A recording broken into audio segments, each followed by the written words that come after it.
Cut my life into pieces. This is my last resort. Suffocation, no breathing. Don't give a fuck if I cut my own bleeding. This is my last resort.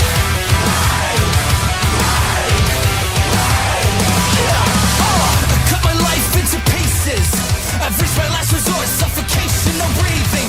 Don't give a fuck if I cut my arm bleeding. Do you even care if I die bleeding? Would it be wrong, would it be right? If I took my life tonight, chances are that I might. Mutilation out of sight. And I contemplate suicide. Cause I'm losing my side, losing my mind. Wish somebody would tell me I'm fine. Losing my sides, losing my mind. Wish somebody would tell me I'm fine. This is my last resort. I never realized I would spread too thin.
I'm tired, man. I'm really tired. I think the AEW fatigue really hit me hard this last weekend, man. There's a lot going on. And there's more yet to come from All Elite Wrestling. I just hope that they don't burn themselves out trying to get there. Dynamite tonight, man. One of the more skippable shows that TK and company have put on. If you missed tonight's show, you legitimately missed nothing. Nothing happened. Nothing important, anyway. Nothing that you can't listen to us for. Nothing that you can't find on social media. Nothing happened. Don't let anyone tell you otherwise. Nothing happened. MJF and Adam Cole want to be best friends, or MJF wants to be best friends with Adam Cole. Adam Cole doesn't want anything to do with Max. Keith Lee gets rid of the gray, bro. He's no more Mr. Old Man Wizard. Britt Baker falls ill, misses the Owen Hart Tournament. Blood and Guts was announced. Moxley wrestled Ishii. And Sting thought he was Jeff Hardy tonight and basically broke his face on a table trying to jump on Sammy Guevara off of a ladder. I guess a lot of things did happen tonight, man. Nothing important, though. But I'll tell you what is important, man. Your beverage. It better be ice cold. I know mine is. Hopefully you guys got the same thing. We're going to the beer garden. Jesse's with me. He's already there. He's mopping the floors and getting the place ready for you. And I got one question for you guys tonight. What the fuck are you guys drinking? I'll see you over there.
AEW successful?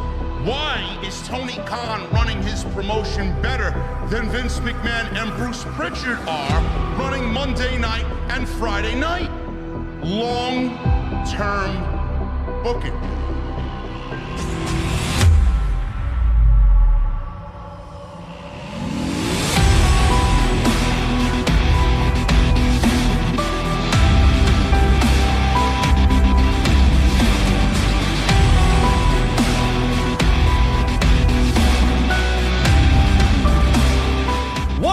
Guys, thank you so very much for joining me right here on Off the Script. This is your AEW Dynamite post show for June 28th, 2023. I am your host, JD from New York, as always, coming to you live from the OTS venue.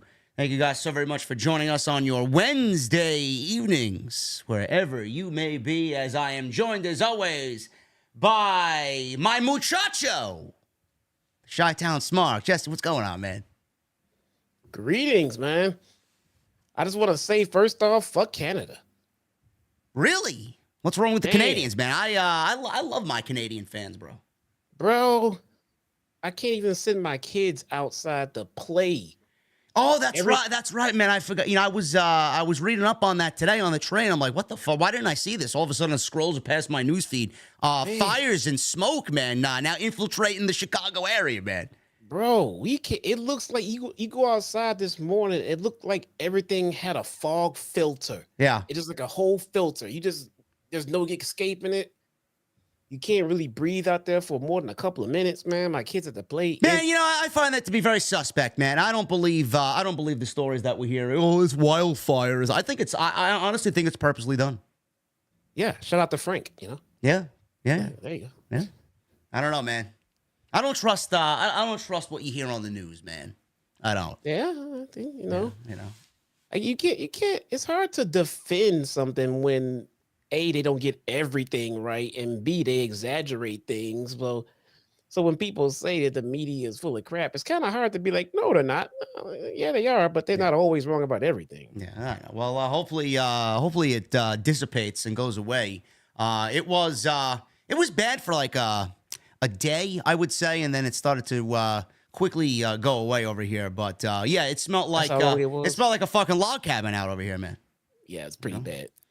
I'm starting to wonder if we got the same stuff that you guys had and it traveled this way, if we got some fresh stuff that just came down. I don't know, man.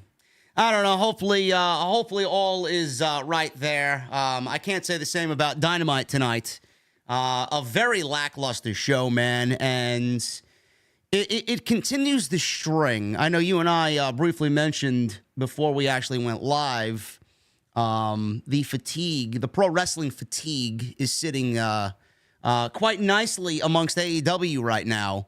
And it's definitely real, especially after this past week. And we got Collision, we got Forbidden Door, which was like fucking 8 hours long. And then we got Dynamite tonight, and we got more Collision on Saturday, and we got Blood and Guts coming up, and we got All In. Completely no-sold Rampage, too. Don't forget about that. Who?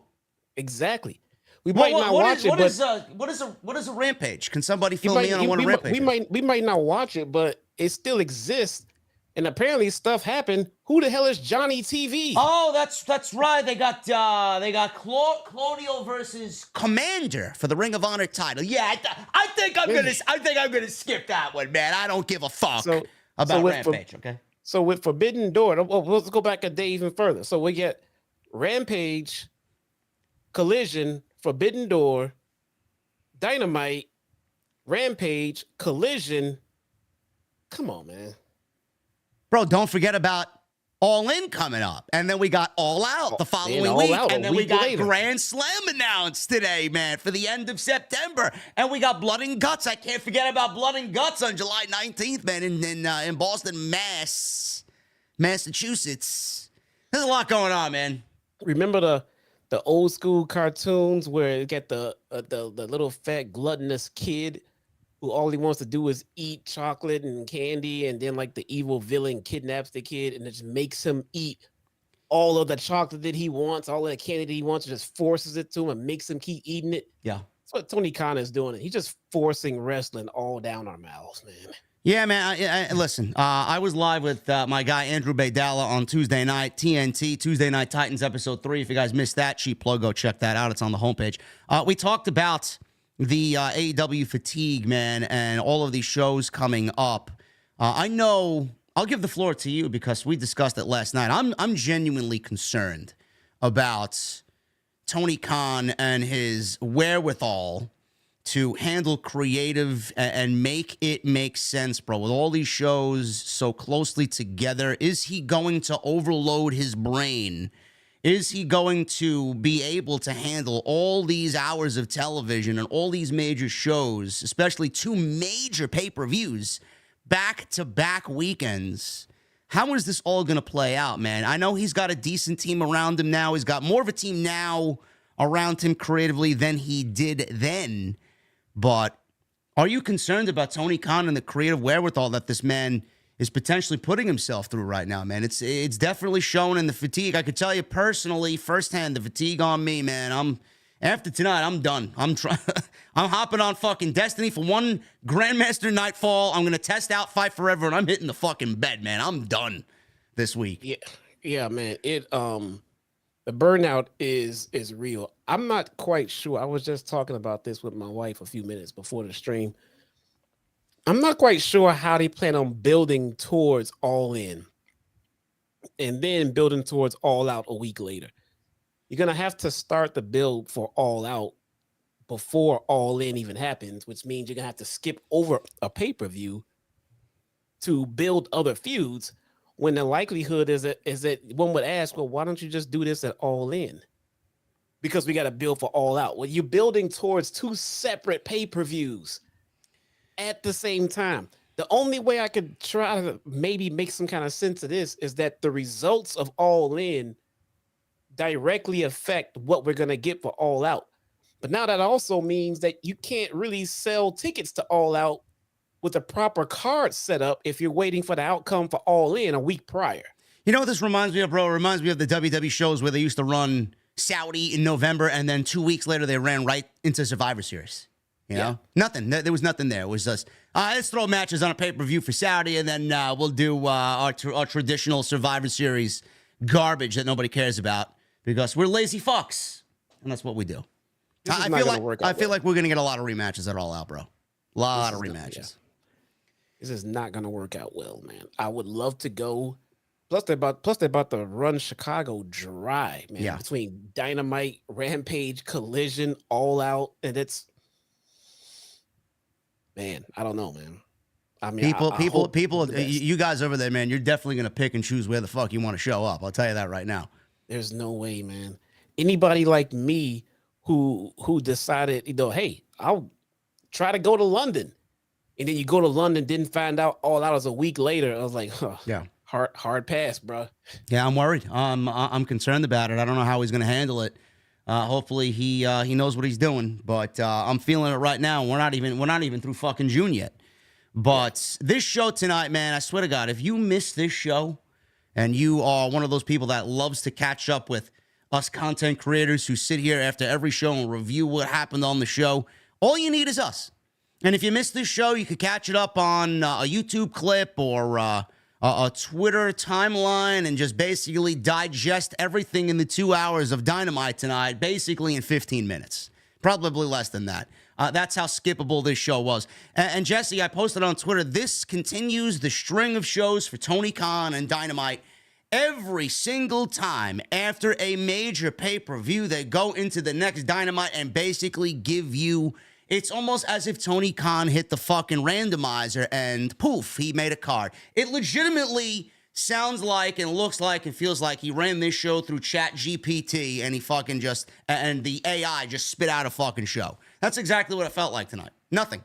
Well, the cool part about, I mean, it's not like a cool thing, but the one thing that can benefit from only having pay-per-views every 3 to 4 months is that once you come out of a pay-per-view, there really is no pressure to start building for the next one right away. Yeah.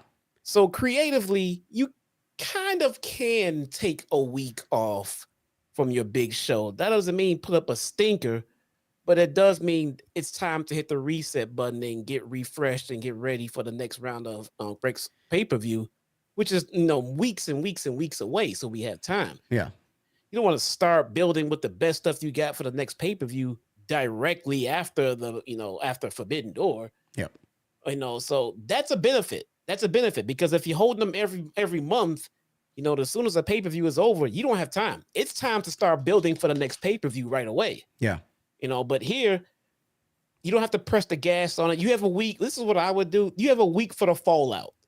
A week for the promos and the reactions from the talent as to what happened at Forbidden Door and stuff like that.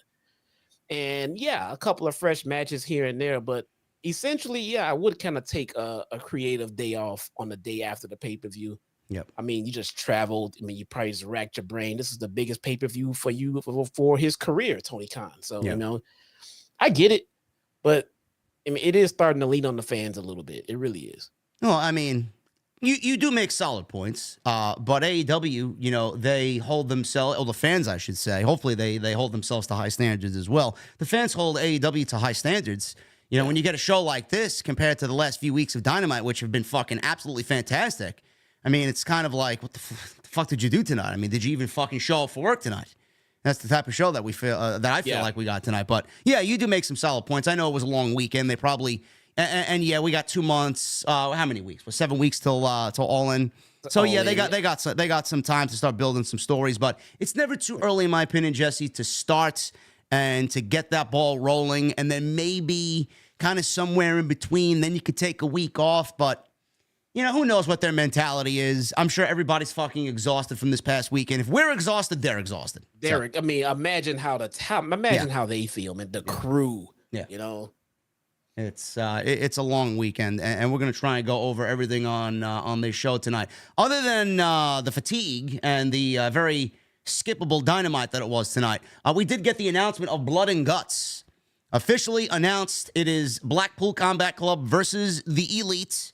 And it will be at the TD Garden in Boston, Massachusetts on July 19th. It will be Jon Moxley, Wheeler Yuta, Konosuke Takeshita, and who else is in there?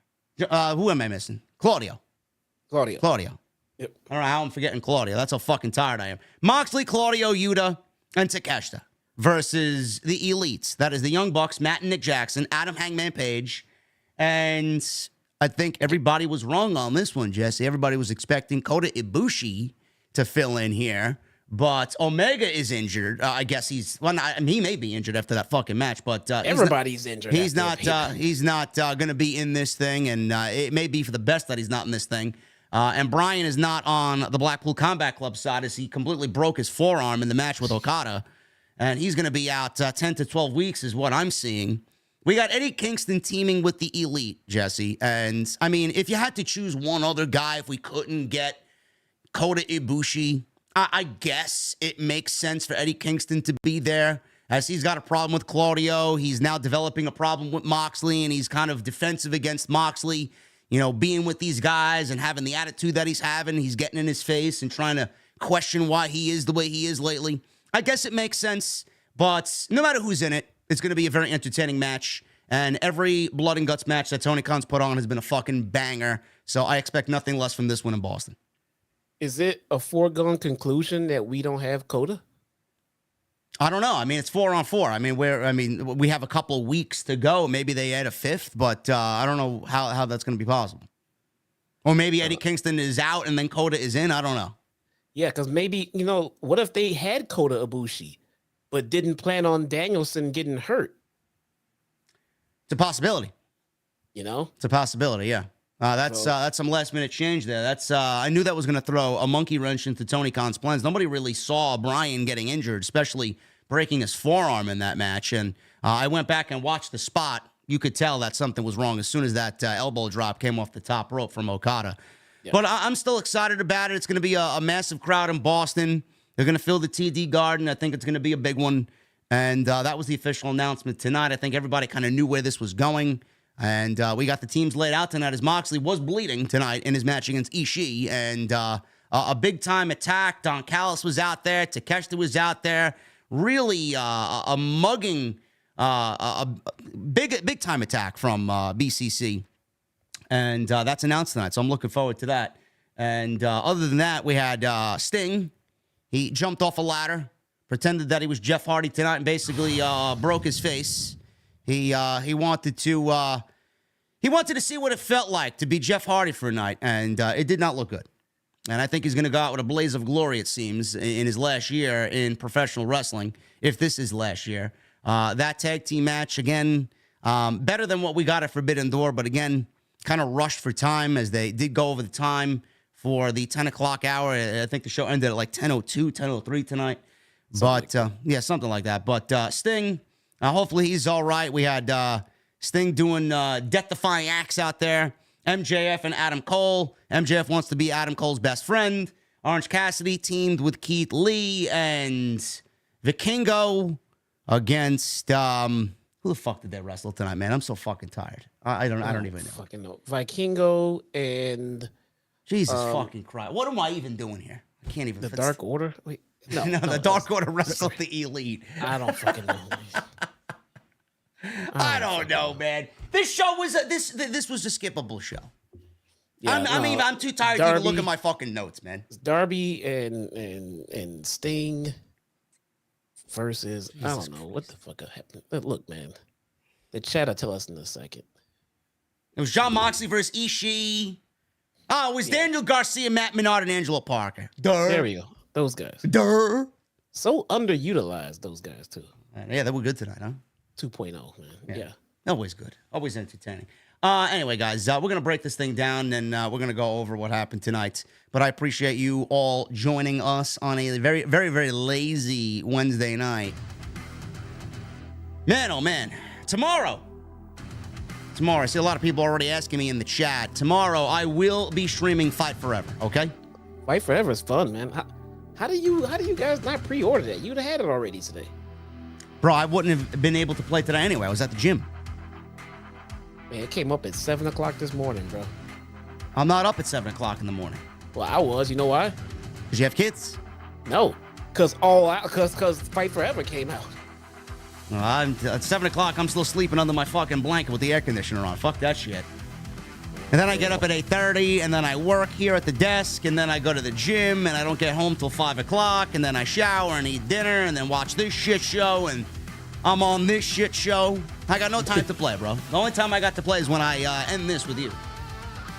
Oh wow! And you didn't even get your raid, your Last Wish raid stuff last week, did you? Yeah, I did. Oh, you got it last week? Yeah. Awesome. Yeah, get it this I'm week getting. yet? I didn't do it yet. I have to do that after the show's over, and I got to get my my spoils from the Vow of the Disciple raid too. That easy chest there. There you go. Yeah. So yes, I'll be playing Fight Forever on YouTube. I'll be playing it on this channel. This is the wrestling channel, okay? We'll be streaming it on this channel. We'll be doing Road to Elite. We'll be creating a character. We'll be having fun. We'll have the whole live stream experience. We'll be in the venue. It's gonna be great. All right. So join me there. What else is going on, man? YouTube. Go check out all the other stuff that you got on the channel. Plenty of it. There was an extra today on Money in the Bank, Roman Reigns, this big planned ending for the Bloodline Civil War. We got TNT Episode 3, which I thought was our best show yet, with Andrew Baydala. Go check that out on Tuesday nights.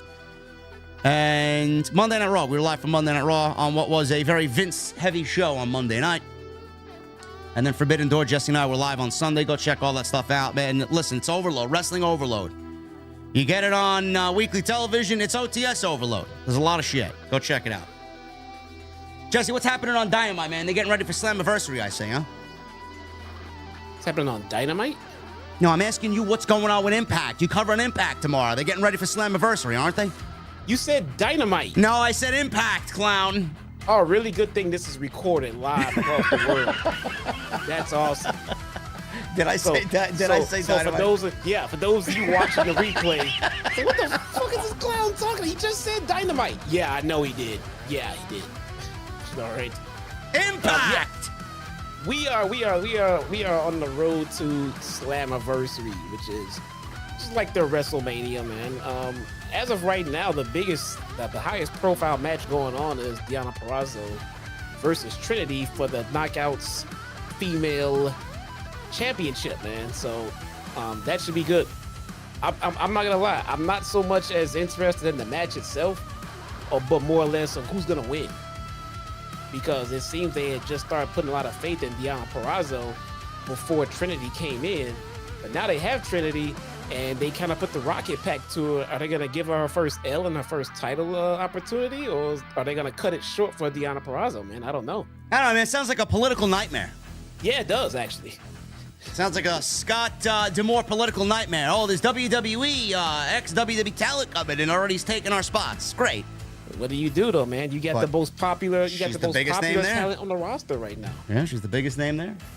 I mean, you got to do something, man. I don't know. We'll see. So Jesse's got that on Thursday nights. Go check that out on his channel. Follow me on social media at JDfromNY206. That's Twitter, Instagram, TikTok, and Cameo. Hit that subscribe button down below. Turn on the bell for notifications. We are less than 100 subscribers away from 147,000 subscribers, I believe. I appreciate you guys very much. And Jaden Gilliam says Impact WrestleMania is bound for glory. My apologies. I'm sure you are correct. I am a very newer Impact viewer. So who cares? Me, man. Who cares? I care. Slammiversary, Bound for Glory. Who cares? Jeez. Who cares? It's all the same shit. Anyway, super chats are open. Get them on in. And memberships. Make sure you guys hit that channel, join button and become a channel member right here on OTS. There's a lot of great stuff that you get when you sign up. So make sure you guys go and do that. And I appreciate everybody here joining us on this Wednesday night. Let's get into the show. We opened the show with basically something that came out of Forbidden Door, and Tony Khan had use of Tomohiro Ishii for another night, so why not? He went one-on-one with Jon Moxley. This actually flight got delayed. Something, I don't know. Maybe he enjoys Hamilton, Ontario, Canada. I don't know. He wanted more of that Canadian experience, eh? Want some more of that Canadian smoke up there? Maybe he loves Canadian bacon, eh? No. Maybe he loves Labatt Blue, eh? Bro, if it's this bad down here in Chicago, how jacked up is it in Canada right now? I know. Good thing you're not there. Yeah, I guess so, man. Good thing you're not there. Somebody mentioned, Jungle Boy mentioned the fires tonight, huh? It must be bad if he's mentioning it in his promo. Oh, he reached into the bag of cheap heat as deep as he could, man. I know. We'll get to that. I actually enjoyed it. Especially the line about him banging the hottest chick in the place. You know, I mean, tell me when Jungle Boy's telling lies, bro. Tell me when he's telling lies. Sounds like he's lying. Don't sound like he believed the shit he's saying. He didn't believe anything he said? Sounds like he didn't believe the shit that he was saying. I don't know, man. We'll see. He angered a lot of fucking virgins online, though. I'll tell you that. It makes me very happy to hear that. Oh, he did that a long time ago when he started banging the hottest chick in the country. You think they didn't know? They knew. Who better than Jack Perry, man? Who better? Yeah. Nobody. They do. Jon Moxley and Tomohiro Ishii. This was actually very good, Jess. In 16 minutes, I thought this was a hard-hitting match. A little silly at times, but that's what you get when you're in there with someone from New Japan, and Jon Moxley loves his New Japan opponents.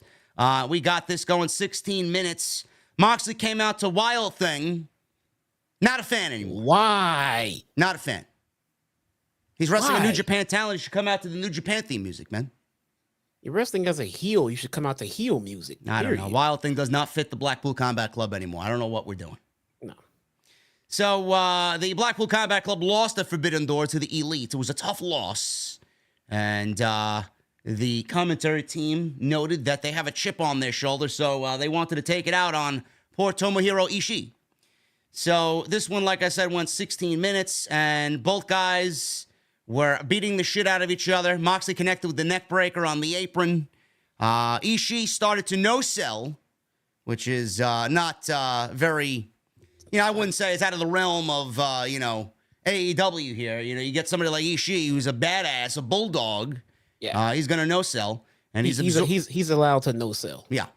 And absorbed Moxley's forearms. This led to a big superplex for a 2. Both men started trading forearms, and they seemed like they were never-ending forearms back and forth. Ishii hit a combo of moves.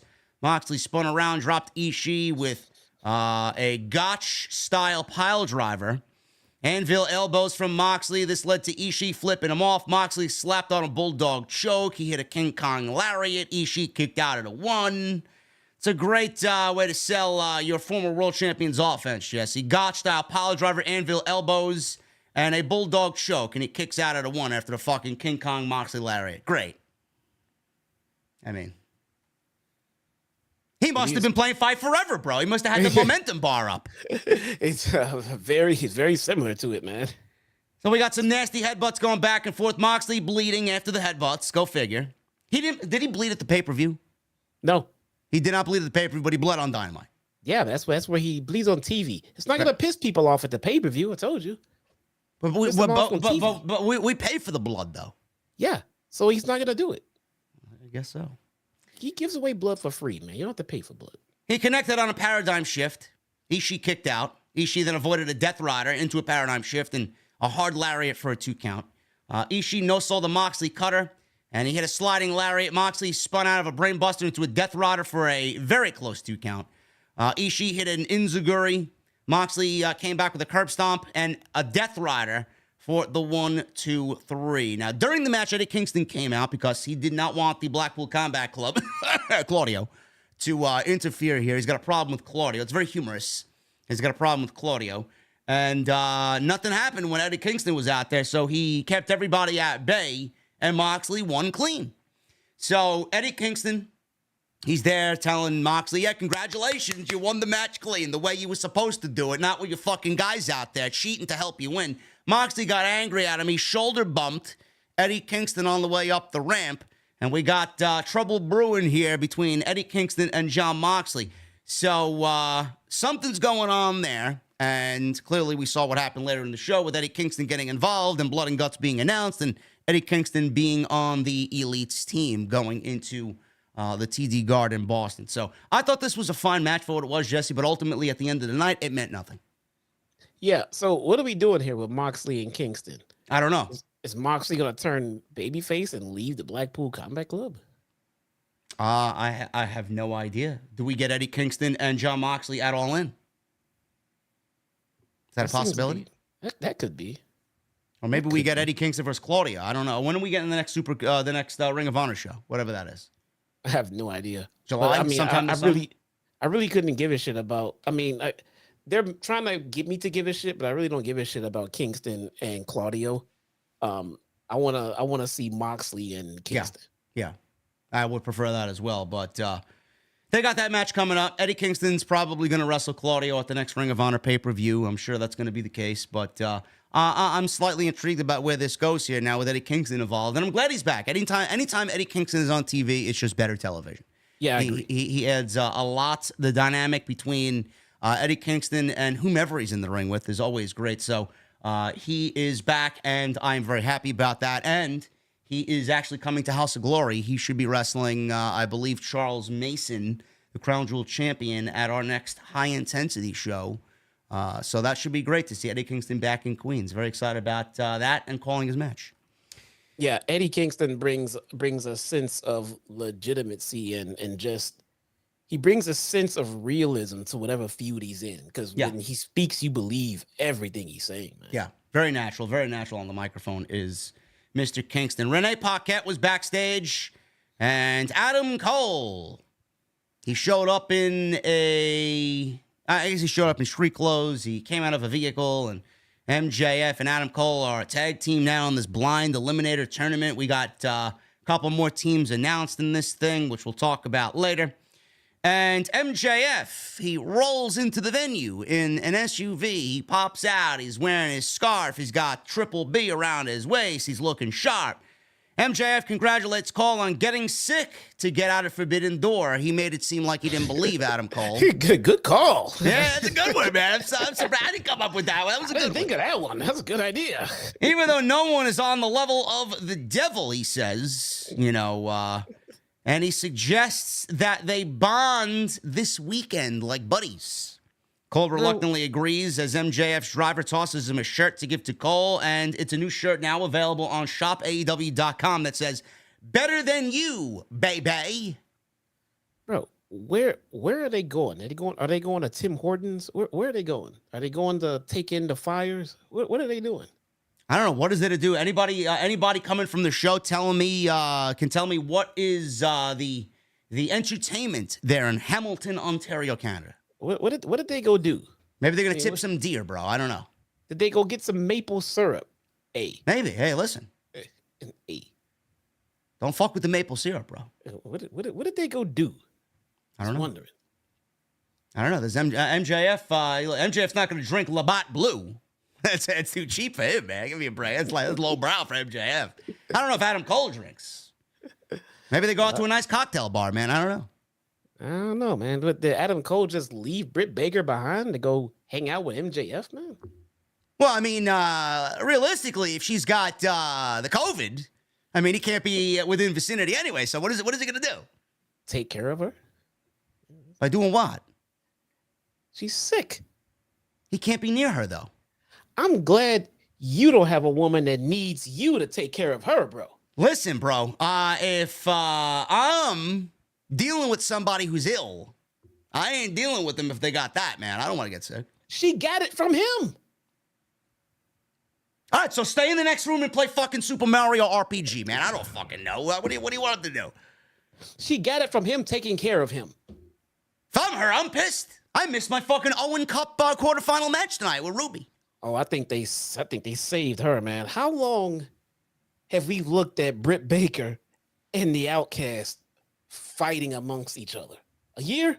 I don't know, man. You put me to sleep just talking about it. Holy shit. I mean, Jesus Christ. Yeah, you know what their explanation was? Tony Khan's explanation was, this was a rematch from last year's final, I believe it was. Hey, we'll just do this in the first round this year. It's great. They've been feuding for the last year.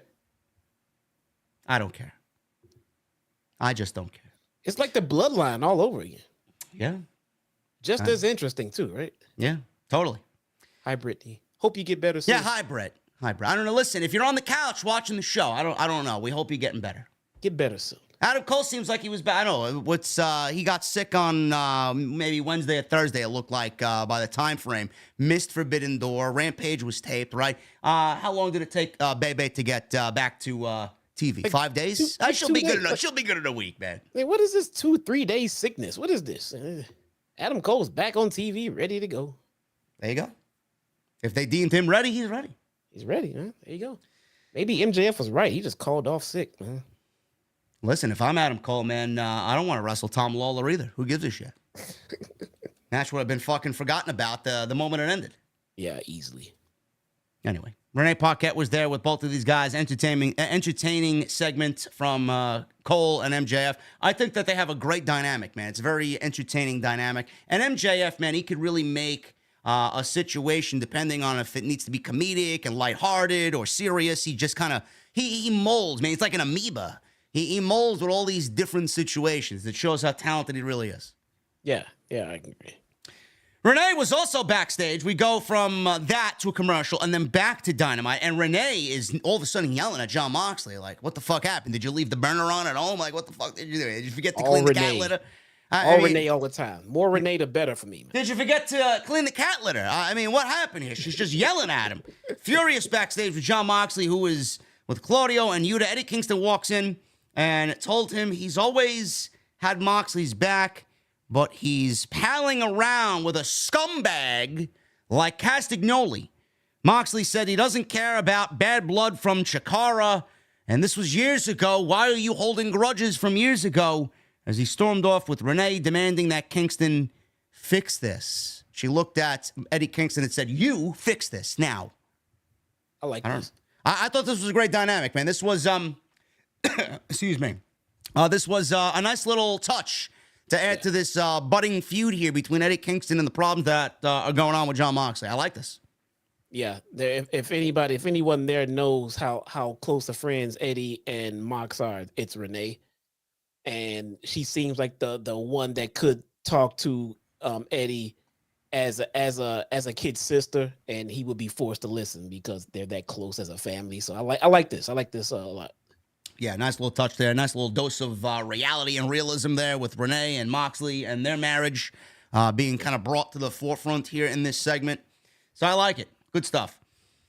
We got the international champion, Orange Cassidy, the AAA Mega Champion, Vikingo, and Keith Lee in a trios match against Daniel Garcia, Matt Menard, and Angelo Parker. Cool Keith is back. Yeah, man. Keith Lee is no longer a wizard at Hogwarts. No more Grandpa Keith. He's no more Grandpa, and he doesn't got the cape. He retired the magic wand, bro. He's gone.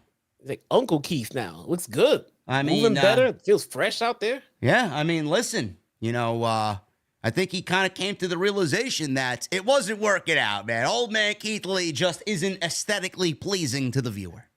There you go, man. Looks revitalized. Looks good.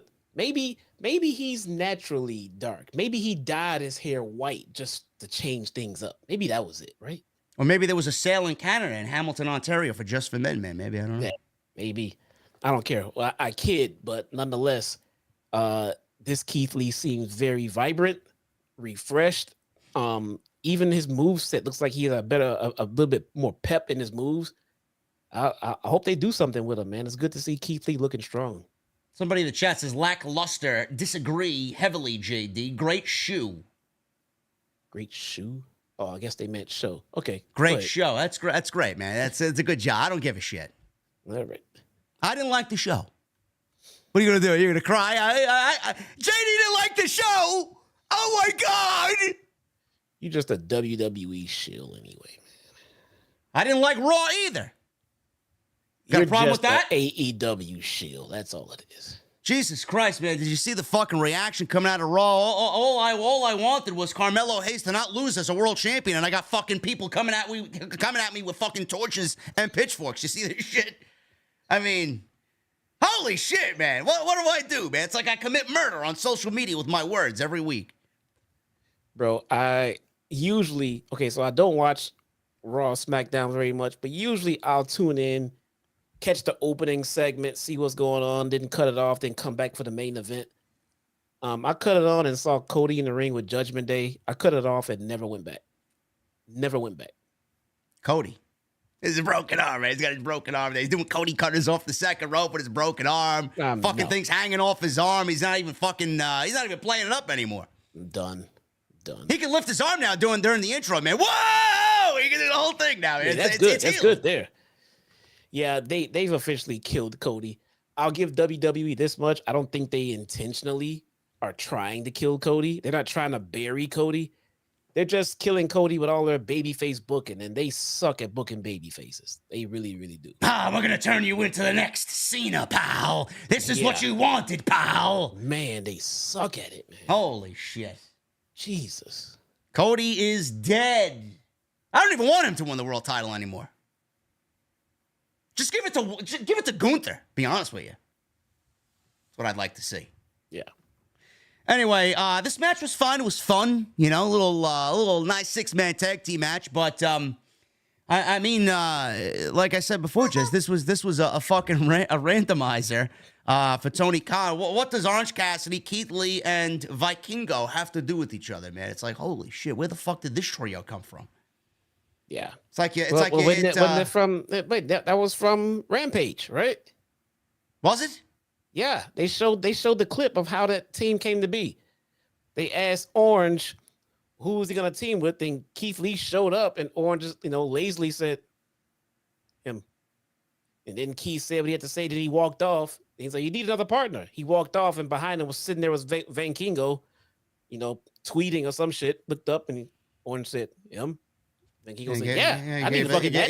He gave a thumbs up. Keith Lee's like, "Yeah, sure. Nobody else wants to fight me." Yeah, it's like, I don't know. Tony Khan doesn't want to book me. Sure, why the fuck not? I'll take a match on Dynamite. Is he employed here? Why is he sitting around in the locker room? He's not even an employee here. I don't know, man. If they brought him in, but did they bring him in for a match? Man, I take that. Listen, man. When he first got here, I used the term game changer. I take that shit back, man. This Keith Lee's no fucking game changer. Keith Lee is absolutely dead in AEW. Like, what are we doing with this guy?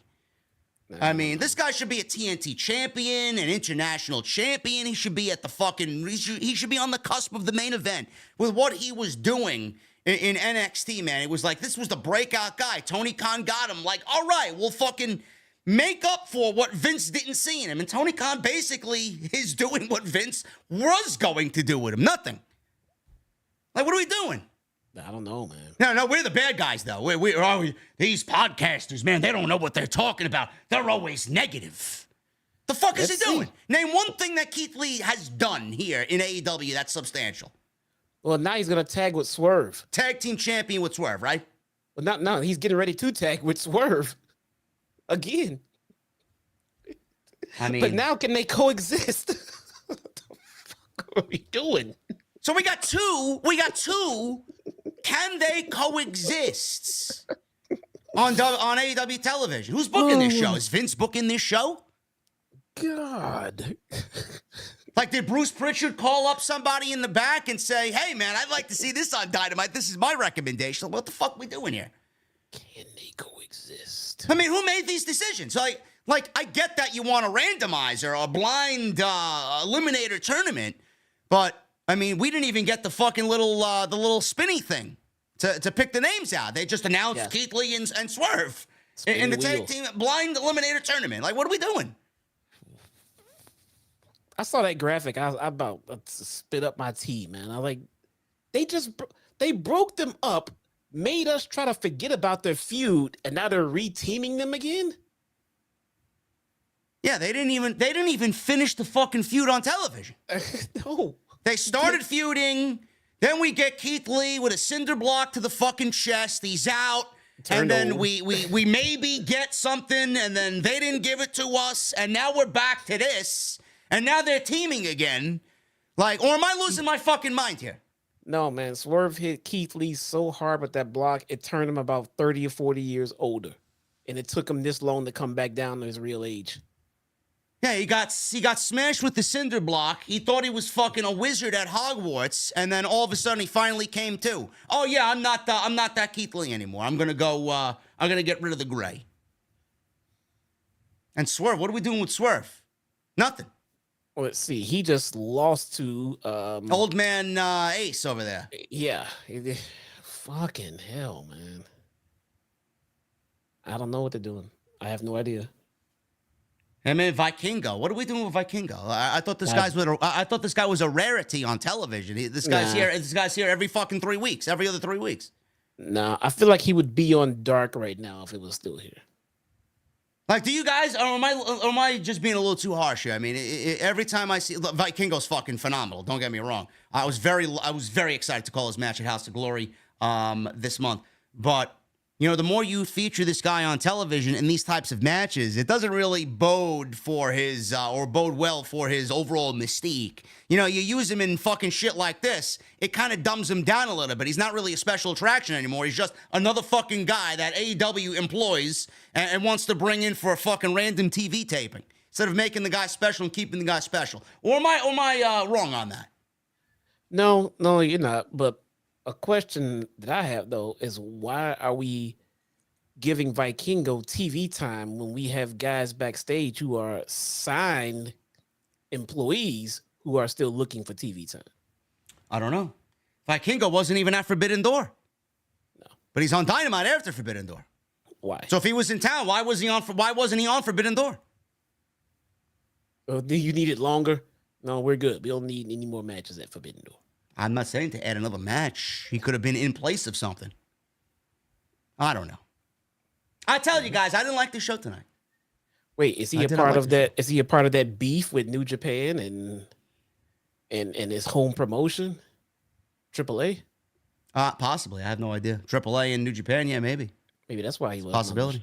I wasn't even thinking about that. But you know, what are these politics and these feuds?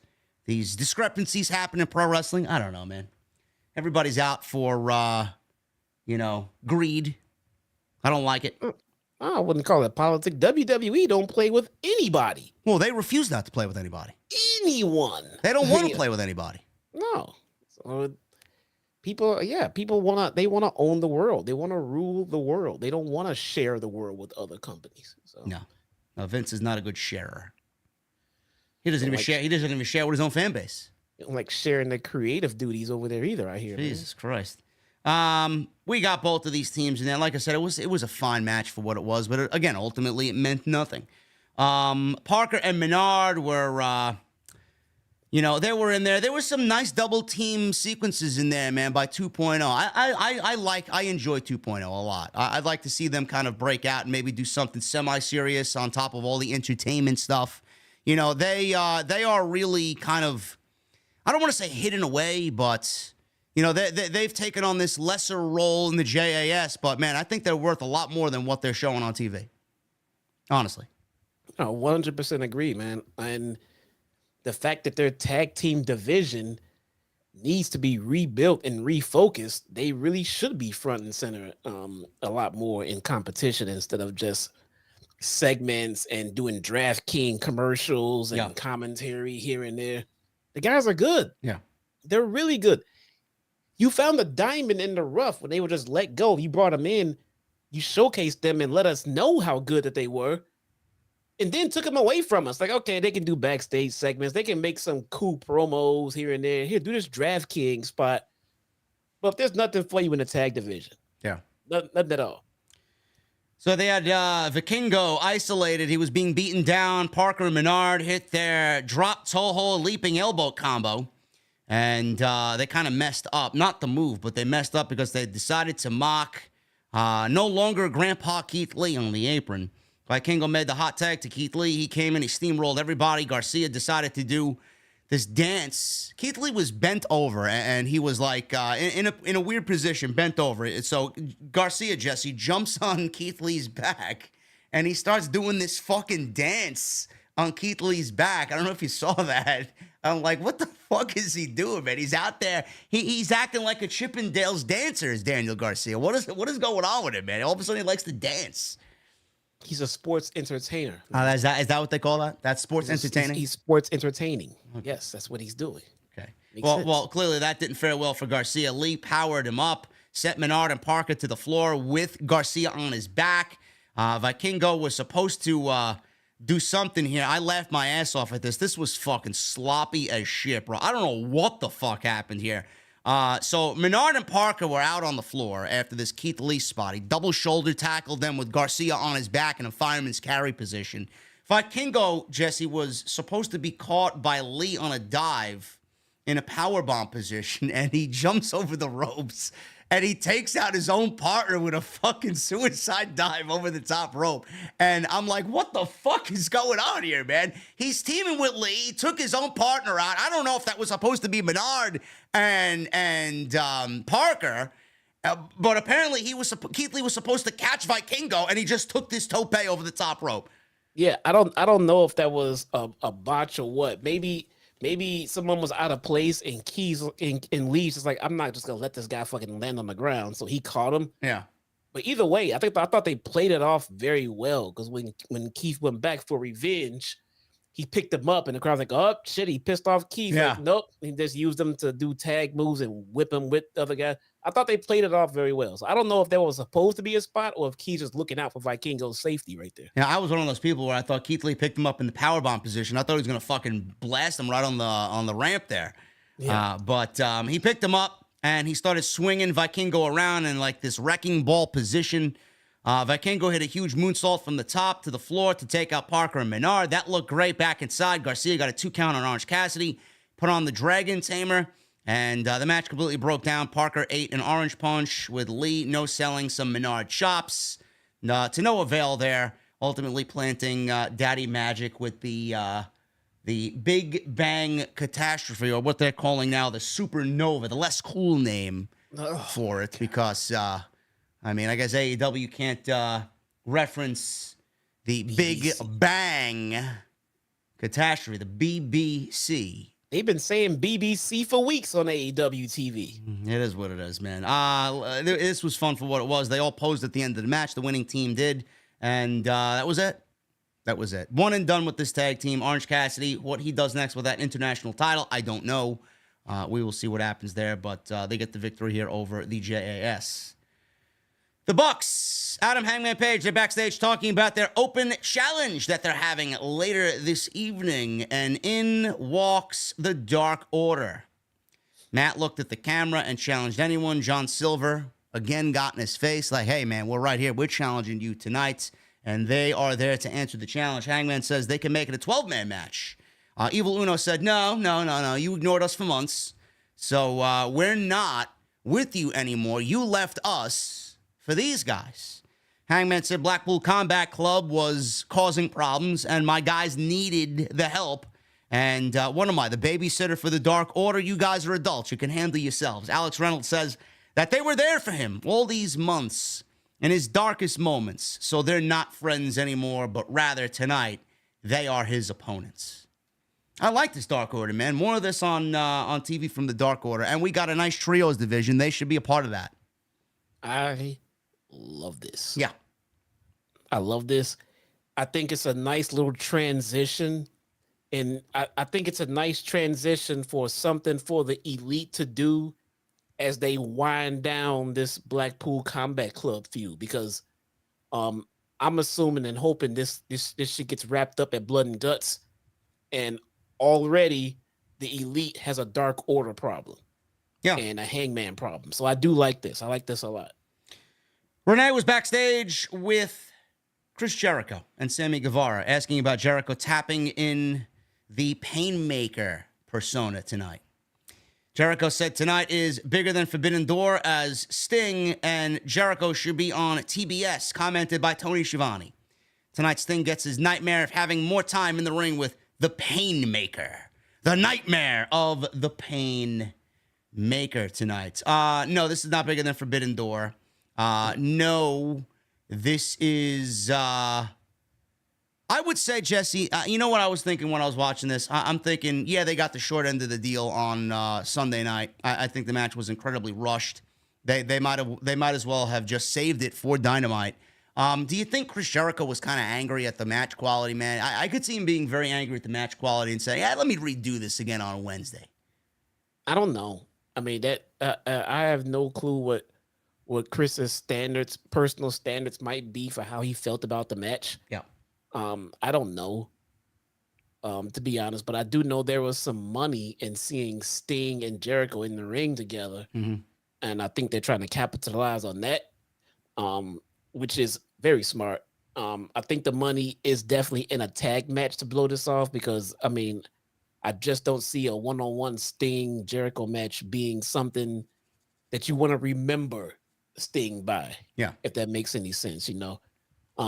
And as we saw tonight, man, if you don't watch Sting, bro, he'll do some crazy shit, and you gotta reel this guy back sometimes, man. Yeah, that spot is crazy for a random TV show. Yeah, especially in his last year, man. He's gonna fucking go all guns blazing out here. So, I listen. I enjoy that. I enjoy that in a human being, but it does come with a little bit of hesitation. I don't want to see him kill himself. You know, I don't want to see a 63-year-old Sting jumping off a fucking ladder and breaking his face before all in, you know. He did not have the legs to get far enough to clear both of those tables. No, I immediately saw it, and we'll talk about it in a little bit because we'll get there. He was way too far away. Oh man. But this 6-man tag team match with the Elite and the Dark Order, you know, it's always good. Johnny Hungy is fucking great. Alex Reynolds is very good. Evil Uno is awesome. And, you know, if you guys saw the Full Gear match with the Elite and the Dark Order for the Trio Championships, you know how good that match was, and you know how good these two teams are together when they work together. So this was no different. This was very good. It went about 15 minutes or so. There was a little miscommunication from the Bucks, which allowed Uno to make a hot tag as they were beating him down and beating the Dark Order down. Uno made the hot tag. He ran wild on the Elite. Uno hit his ref-assisted neck breaker, pile driver on Nick. Page broke up the count. Page refused to fight Uno. He would not touch Uno. And Uno slapped him, leading to Page making a legal tag. So he went from the ring to the apron to hold the tag rope, to tag in to go wrestle Uno. So he really didn't want to touch Uno, but Uno forced him to. So he made the legal tag. Both Uno and Reynolds took out the Bucks with double DDTs from the apron. Reynolds and Silver hit a wombo combo on Page for 2. Bucks saved Page from a pendulum bomb as Reynolds and Uno were wiped out on the floor. Page turned Silver inside out with a lariat. He waited too long. Silver came back with a Hurricane Rana, and he countered the buckshot. Page countered a home run kick from Silver into a Deadeye, and the Bucks followed with the BTE trigger, and then Page followed that with a buckshot lariat on Johnny Hungy for the 1-2-3. Post-match, Jon Moxley, Claudio, and Wheeler all hit the ring. They attacked the Elite as the Dark Order bailed, Jesse, and they were watching the beatdown of the Elite and did nothing to stop it. They just watched and admired. So it looks like Dark Order is going heel here. And we got Yuta hitting a brain buster onto a chair on Matt Jackson. Konosuke Takeshita and Don Callis are also out there. Callis was walking around like a sniveling prick. Moxley had a screwdriver and popped Page, busting him open. Eddie Kingston then ran out. He was brutally beaten down as soon as he slid into the ring by Castagnoli. And he got taken out with a chair. Moxley had his back turned to what was happening here. And he took the microphone and said, "It's time to end this feud once and for all. July 19th, Boston TD Garden. Blood and guts." There you go. It's official. It's made. Like we figured as much. Yep. No surprises. I think it's time for the Dark Order to do something special, man. And And I think that's gonna have to come in the form of first them turning heel. I mean, completely turning heel, and they need a new centerpiece. Yeah, they need a high profile center. I think it's finally time. Now it's finally time to replace Brody, and give them a figurehead, a nice solid mouthpiece as well. And I think the Dark Order can come back strong, man. Now the question is, who is that? That's a good question. A lot of free agents out there. You can start there, or there's a lot of people in the company not being used correctly. We can also look there. I haven't thought about it to right now, but I think there definitely could be someone out there to fit in that faction. Yeah, it seems like that's all they really need. I mean, Uno is great. Like I said, I don't think he's a leader of the Dark Order, but I would like to see an even bigger presence, a bigger name, a bigger figurehead to lead the Dark Order. And I think they could absolutely be a viable trio and go after those titles. So I like it. Anytime they're in the ring with the Elite, I like it. Yeah, no, I agree. I see someone saying Punk, no, that's stupid. Darby, no. YT Steve says Miro. Interesting. Miro is a good choice. Interesting. Very interesting. I don't know. Well, he turned his back on his god, so who knows? Maybe. Right. And his wife. His current gimmick could go along with their the Dark Order version 1 style. Yeah. You know, that darker side, like with Brody. That could work. Those dark promos. Why are we mentioning Bray Wyatt? Like, what's wrong with you guys? I don't know. But those dark promos that Miro likes to cut now, those will fit right in with the Dark Order's older version style. So yeah, Miro's an interesting toss up. That's interesting. Roderick Strong. He approached Adam Cole backstage and told him that, listen, man, you can't trust MJF. We then see MJF walking up to Adam Cole. He says, hello to Adam Cole. And he looks over at Roddy and says, hey, generic white guy. How you doing, man? This guy's such a what an asshole, man.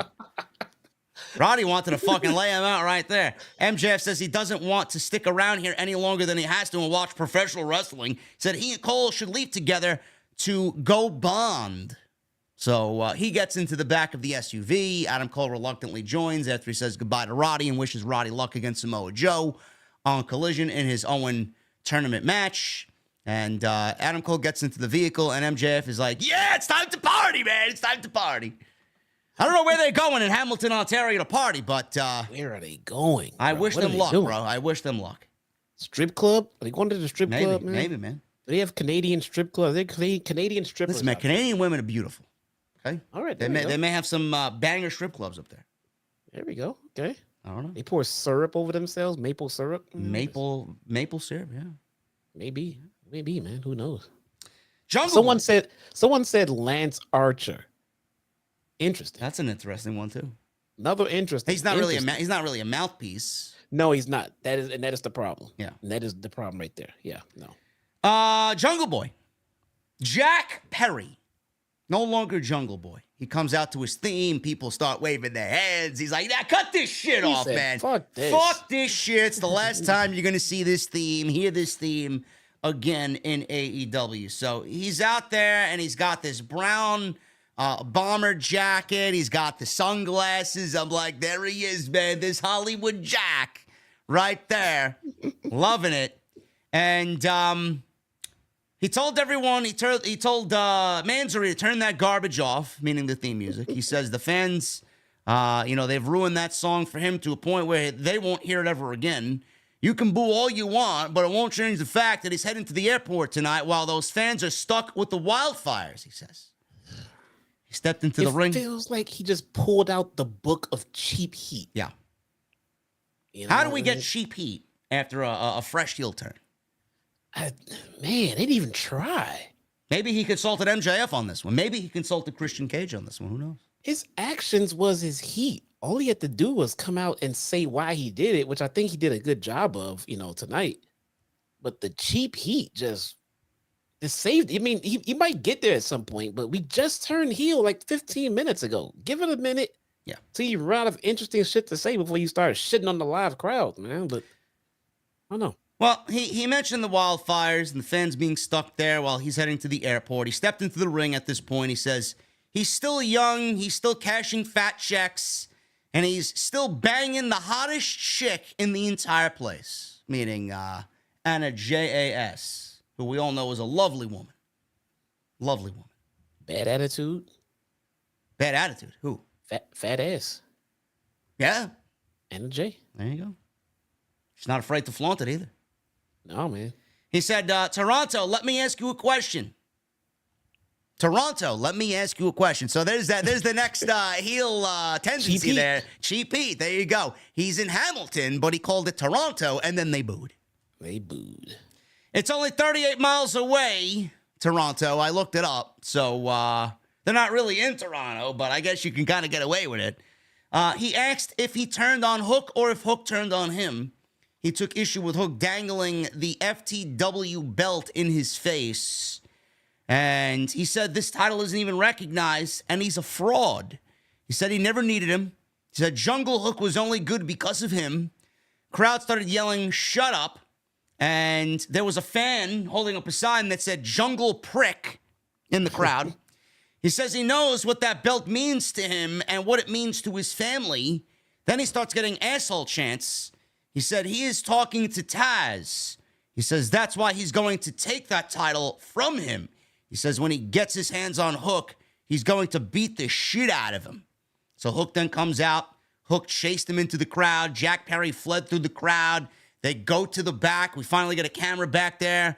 Jungle Boy jumps into the fucking back of a waiting SUV, Escalade. Door is open, closes the door. That shit zooms the fuck out of the arena. And Hook is just pissed. Throws a whole fucking trash can at a security guard. He's pissed. And Jungle Boy escapes in this segment as the segment comes to a close. Couple of things here, Jesse. He says the belt doesn't mean anything and it's not recognized by AEW, but he wants to take the belt off of Hook. Now he wants to compete for the belt, but it's not recognized. And the belt is in Fight Forever. Okay. It's in Fight Forever as an established title.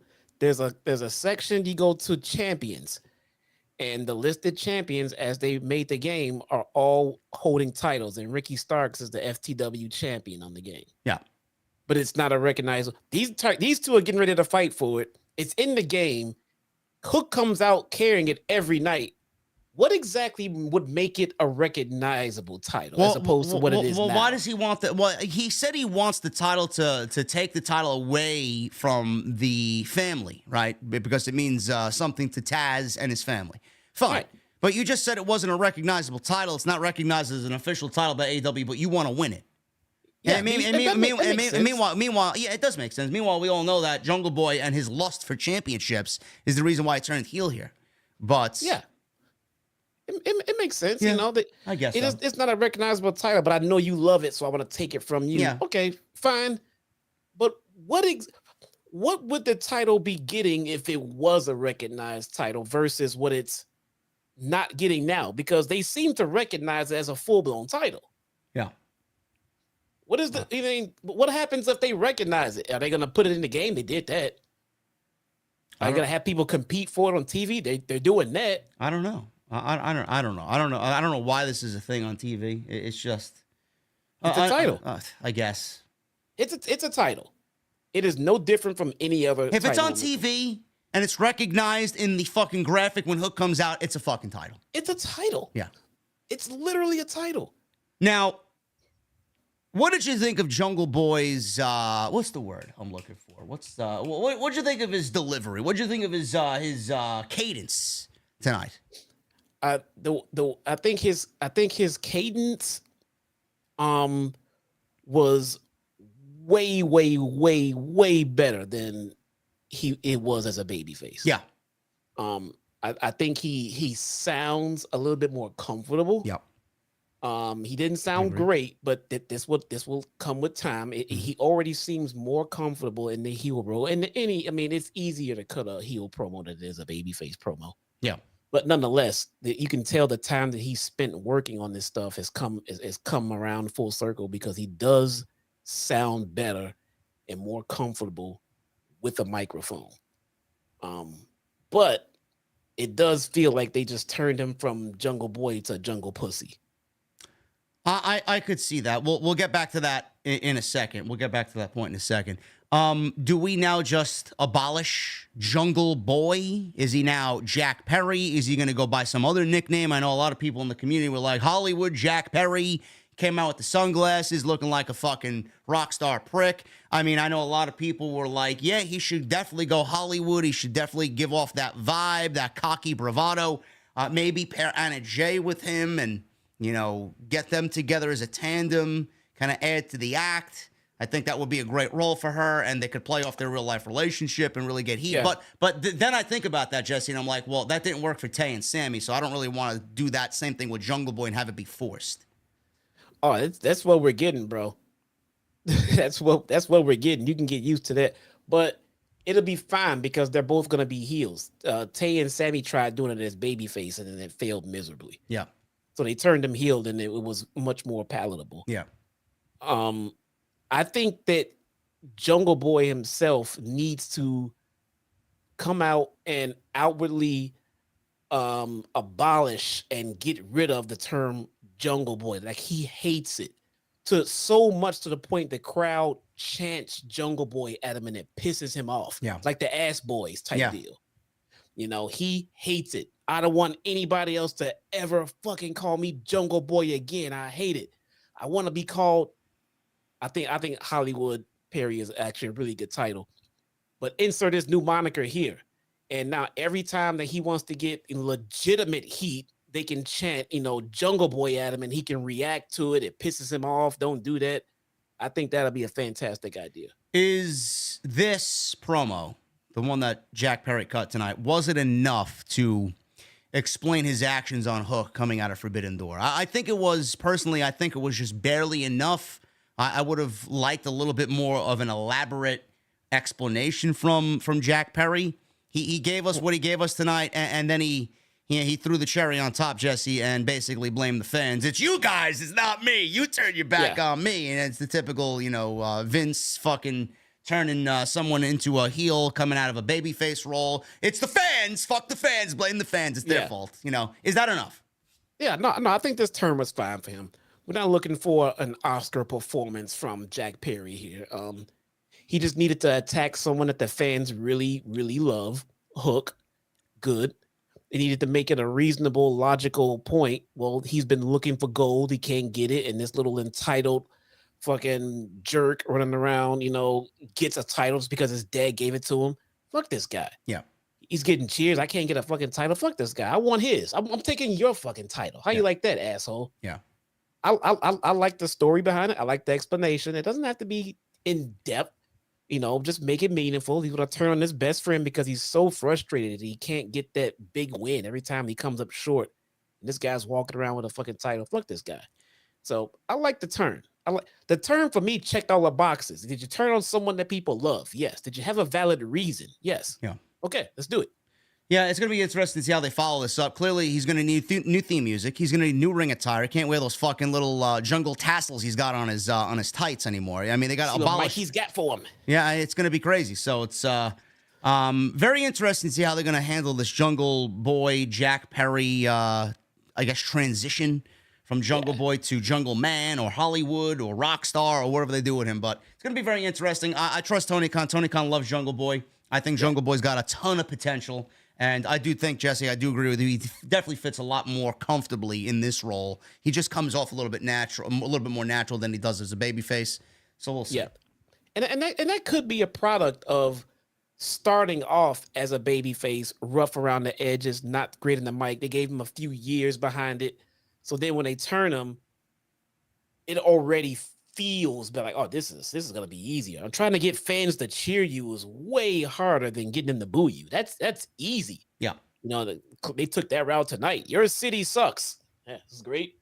Good. Your sports team sucks. Look at this. This is working. Yeah. You know, it's Ruby Soho. She went one-on-one with Alexia Nicole. This went 2 minutes. This was supposed to be Britt Baker, but Britt Baker supposedly was ill. And Tony Khan announced that on Twitter before the show. And that will happen next week. So Britt will be fine. She's not injured. She just had a little illness. She will be back next week, and the quarterfinal match with Ruby will take place on Dynamite next week. Ruby wins in 2 minutes. She used the lockjaw. She put a glove on and used Britt's finishing move, and that was it. So nice little setup there to kind of pave the road to next week after the match being canceled tonight.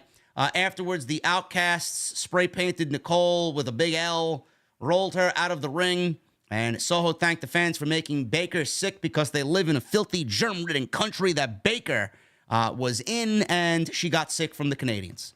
She said next week she'll be able to challenge her in the first round of the Owen tournament. She said Cole didn't show up for his match at Forbidden Door, and if they have kids, they will be weak little asses, she says.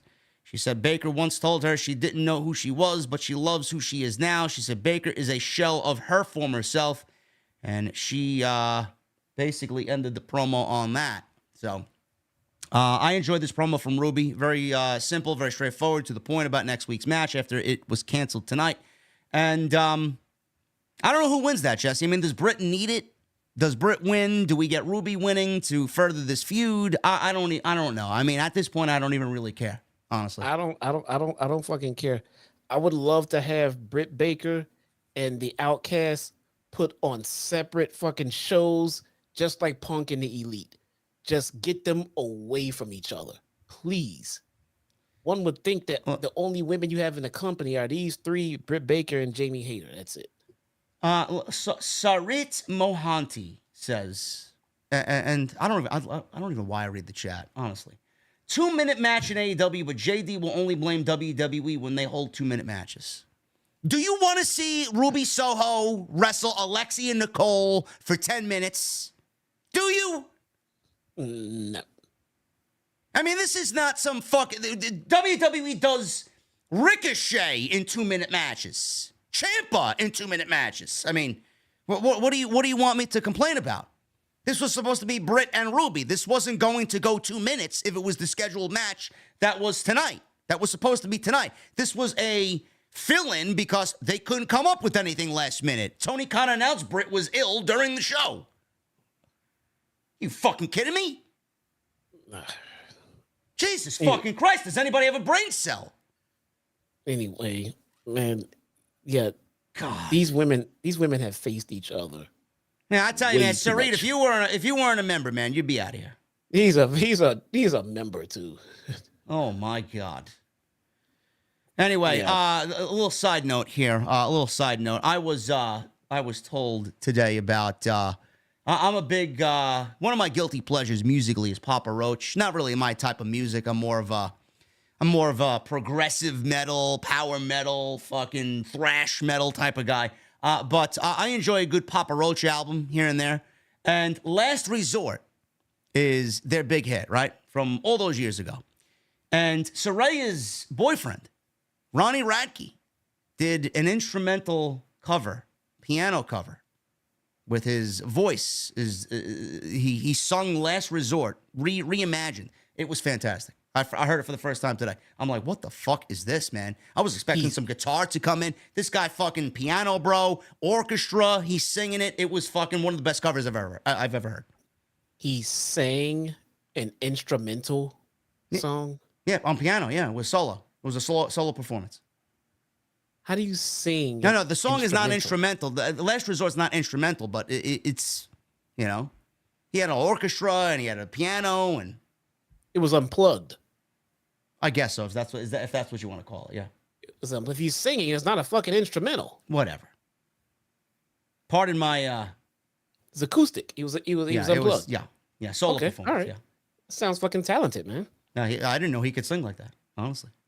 All right. So there you go. If you guys want to go check that out, you can go look at his band Falling in Reverse. Just look up Last Resort on YouTube, and you're welcome because I know you're gonna like it. Yeah, so I don't know where this goes. Baker next week with Soho. I think Ruby needs it. I think Ruby advances, so we'll see. I think Sky Blue is also in that portion of the side of the tournament, so I think we could get Sky Blue and Ruby. I think that would make a little bit more sense. Maybe Britt gets fucked over. I don't know. We'll see. I don't know. Yeah, I don't know. Britt is been in the business of putting everyone over for quite some time now. It's about time for that to end. especially since the women's division is losing star power left and right. Yeah. So we might have to turn Britt Baker back on here. Main event time. Actually, I'm sorry. Before we get to the main event, we got a little ranting to do here. QT Marshall and QTV. They got QT Marshall, Cameron, the blonde, out there, and our guy Johnny Mundo, Johnny Impact, Johnny Morrison, bro. You know what they got him fucking calling himself here in AEW, bro? Johnny TV is his new name. That's what I said at the beginning. I didn't know that they were going to bring in new characters on Rampage. I missed that re-debut.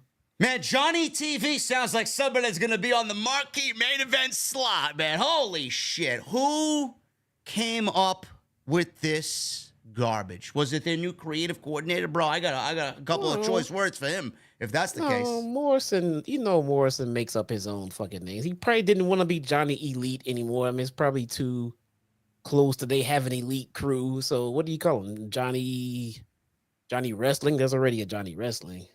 So I don't know. What would you call him? I don't know about Johnny TV. Dynamite. Johnny Dynamite, unless he goes to Rampage or Collision. Yeah. So you don't feature him on Rampage or Collision. You just keep him on Dynamite. Johnny Dynamite. Is that so difficult?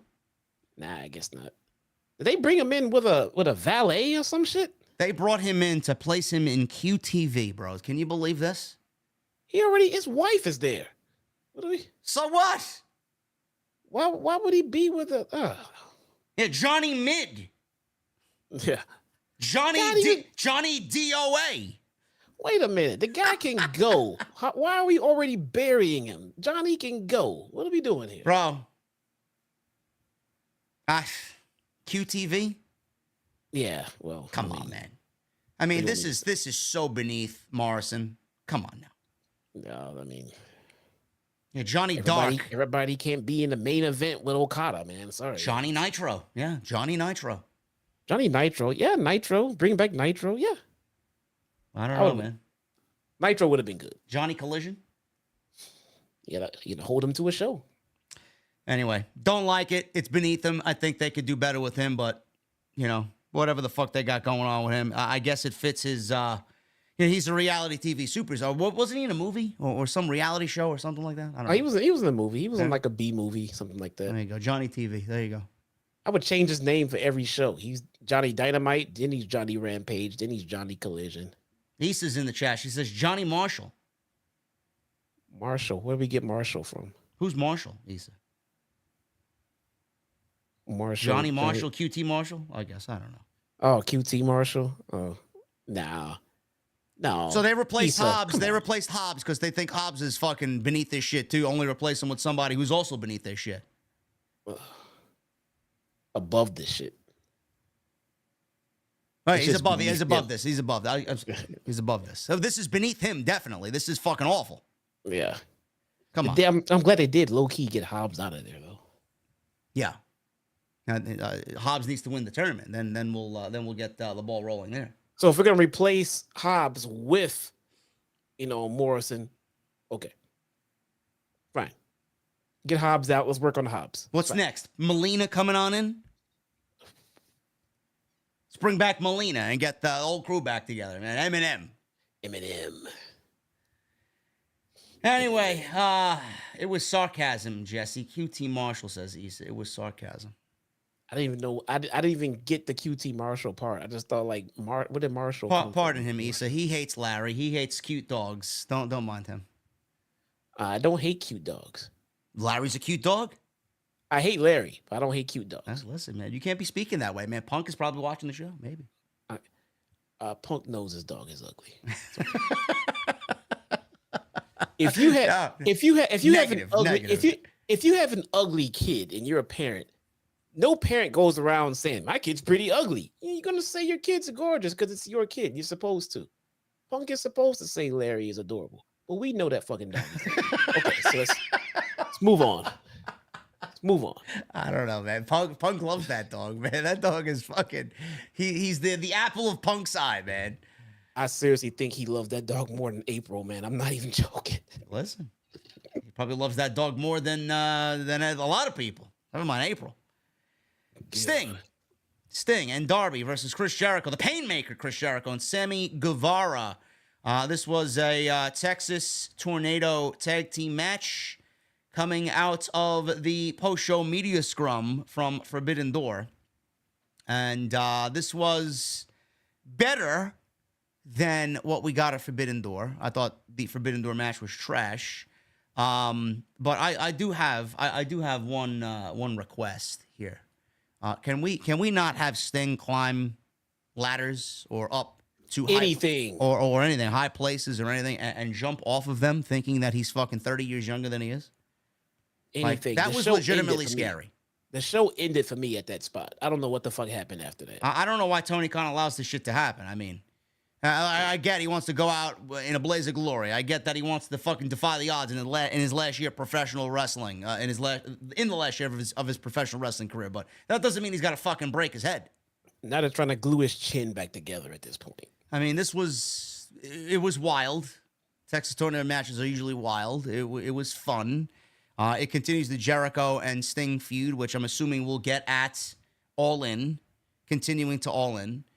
And Sting finished the match after almost killing himself, but he looked concussed. It was crazy, and we're concerned about Sting's well-being. Hopefully, he's all right. Darby, I'm not gonna lie, he looked concussed. He looked very loopy and out of it as soon as he made contact. I mean, it wasn't even one of those where he hit and he immediately went for the physical reaction of hurting a part. Yeah, he hit. And he just kind of like slowly rose and his eyes just kind of glazed. And then the staff went running over there and the camera stopped looking at him.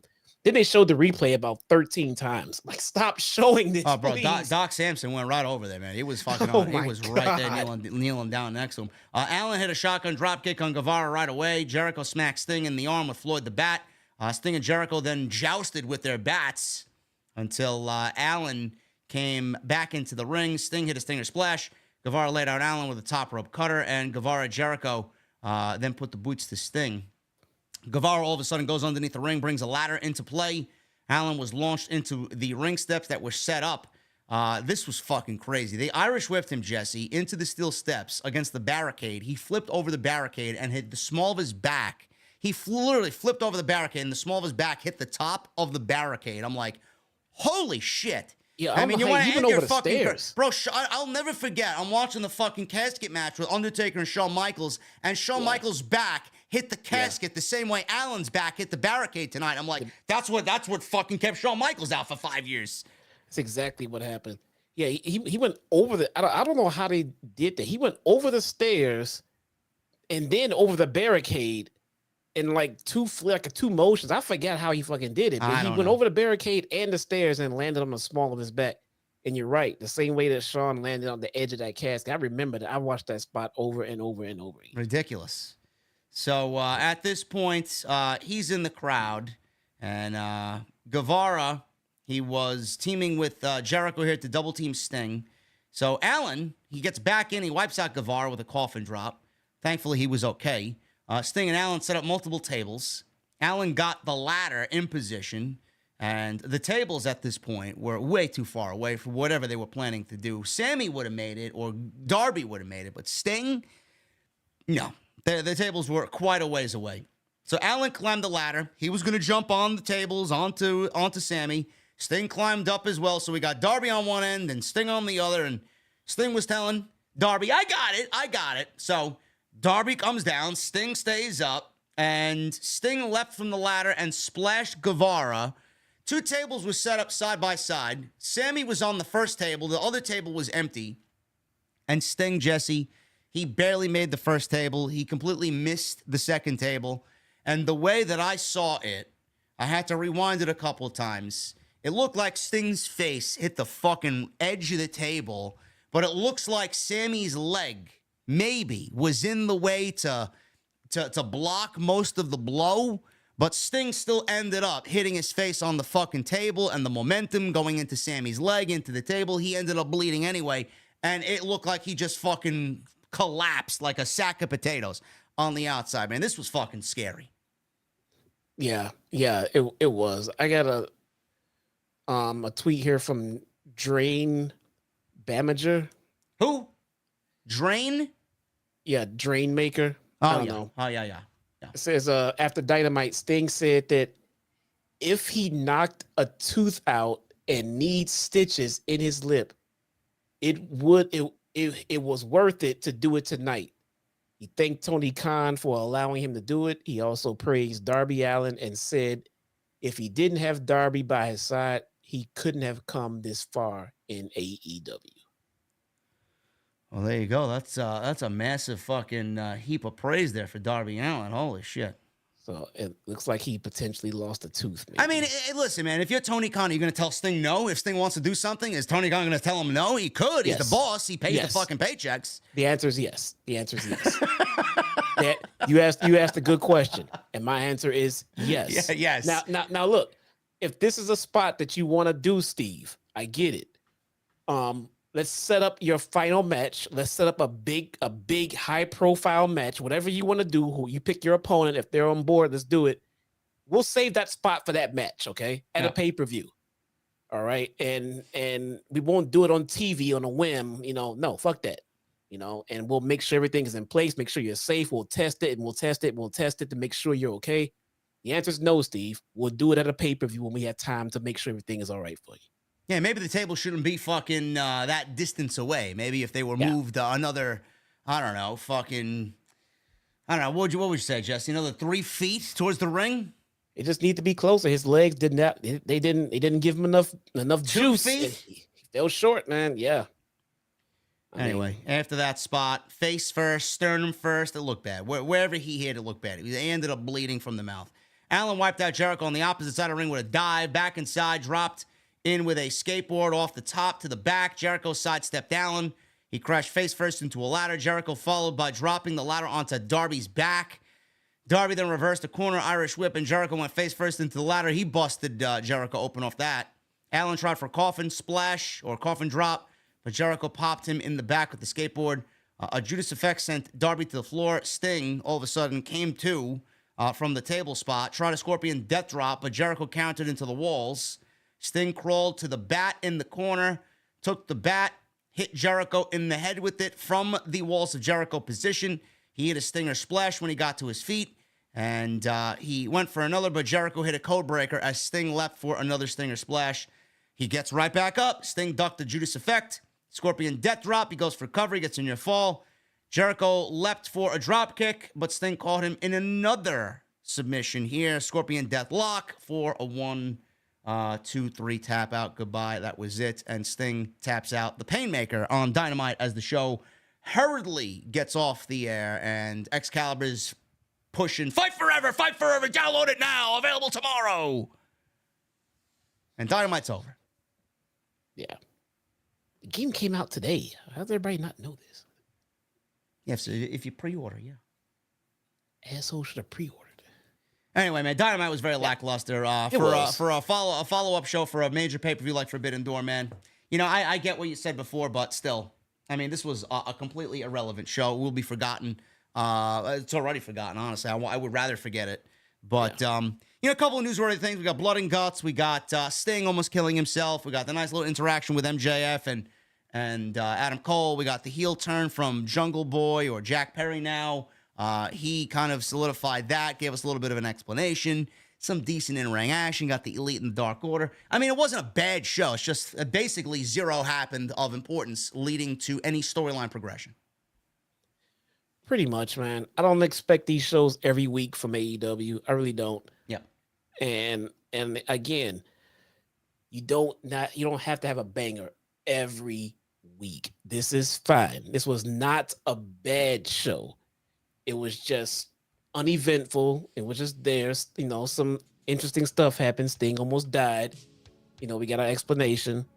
It's fine. I can almost promise you next week has to be better. So yeah, I'm sure it will be. Yeah.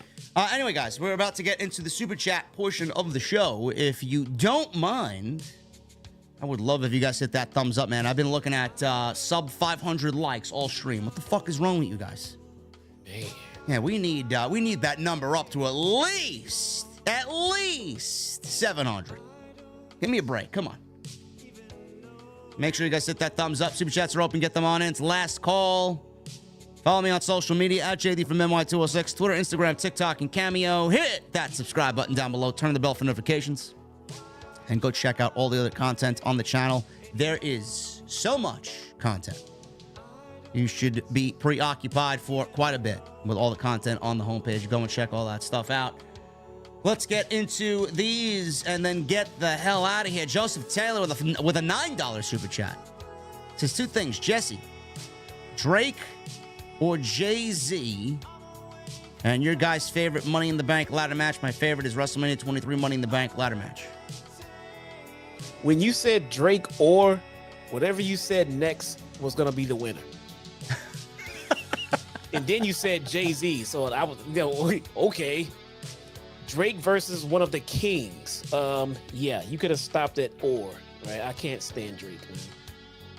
My favorite Money in the Bank ladder match, I'd have to go back and look at all the different ones, Joseph. There's so many. I mean, how long they've been doing this Money in the Bank shit, Jesse? For like 15 years now, 20 years? A long time. Yeah. Pay-per-view match or actual match? Because if it's pay-per-view match, I'm going to say John Cena and Punk. Yeah. D'Angelo Hayes with a $10 super chat. Celebrating my 41st birthday tonight. D'Angelo, happy birthday, man. Slow sipping Hennessy. Sending JD a shot of 103 proof special. Pick Buffalo Trace and Jesse a shot of Crown Royale XR. Cheers, gentlemen. And he says also with a follow-up $10 super chat, I would like to set up a meet and greet for the OTS family who will be traveling here to Detroit for SummerSlam in August.